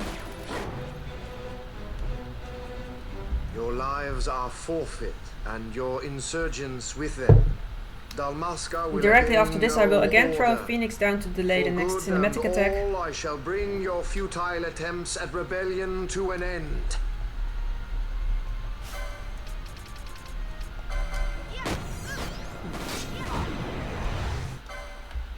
Okay, now it's Vayne Nova's time. I want distance between Bosch and the other characters to make sure they don't get hit in the crossfire of spells. I want to throw some domain Cavadas also on the gun users to help the damage. Okay? So our gun users again fully buffed up with domain Cavadas and things like bravery and haste on them. The tyranny of the gods is ended. We are their puppets no more. The freedom for which we have longed is at hand.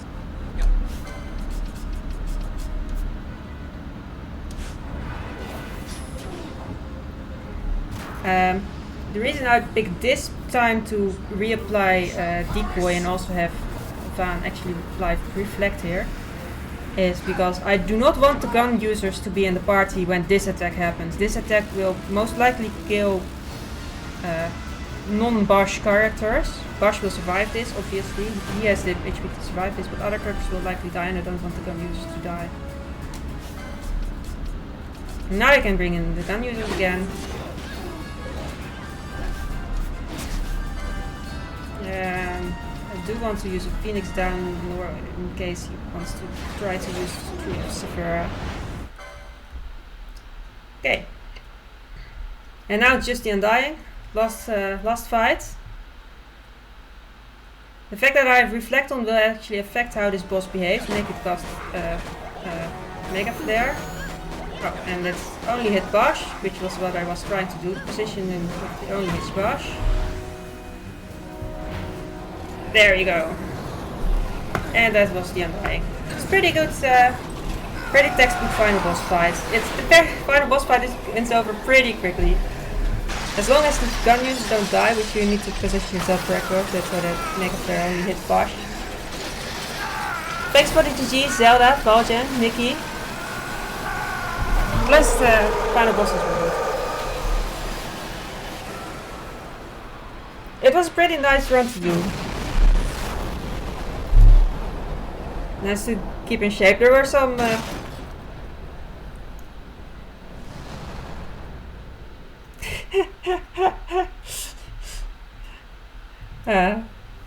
yeah, Fireman could have gone better, Tyrant could have gone better. That were the main problems. Thank you, Falljam. Yeah, it was pretty nice. There were some nice gold splits.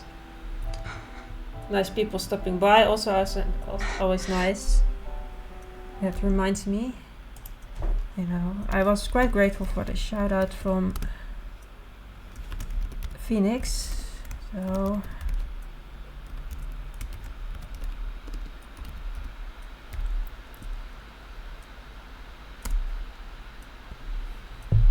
he's a pretty nice, they're a pretty nice FF16 runner.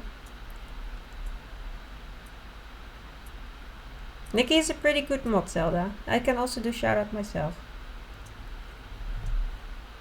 But yeah, it's pretty nice on to do. I tried to give a bit more commentary than usual. I hope people enjoyed that. And that's probably the time to see who we can raid.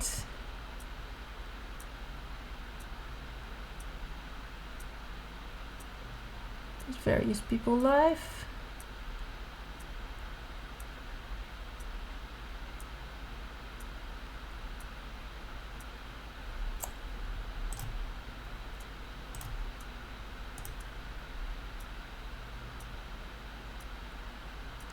Oh, whoops, yes.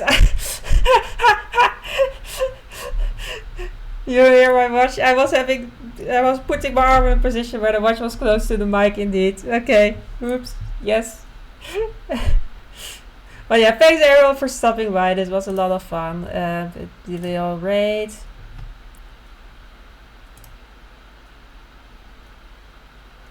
You know what, we can do Mitako this time, doing the original Final Fantasy. The Final Fantasy 1. Check out his stream. Yeah, thanks everyone. Have a nice weekend everyone indeed.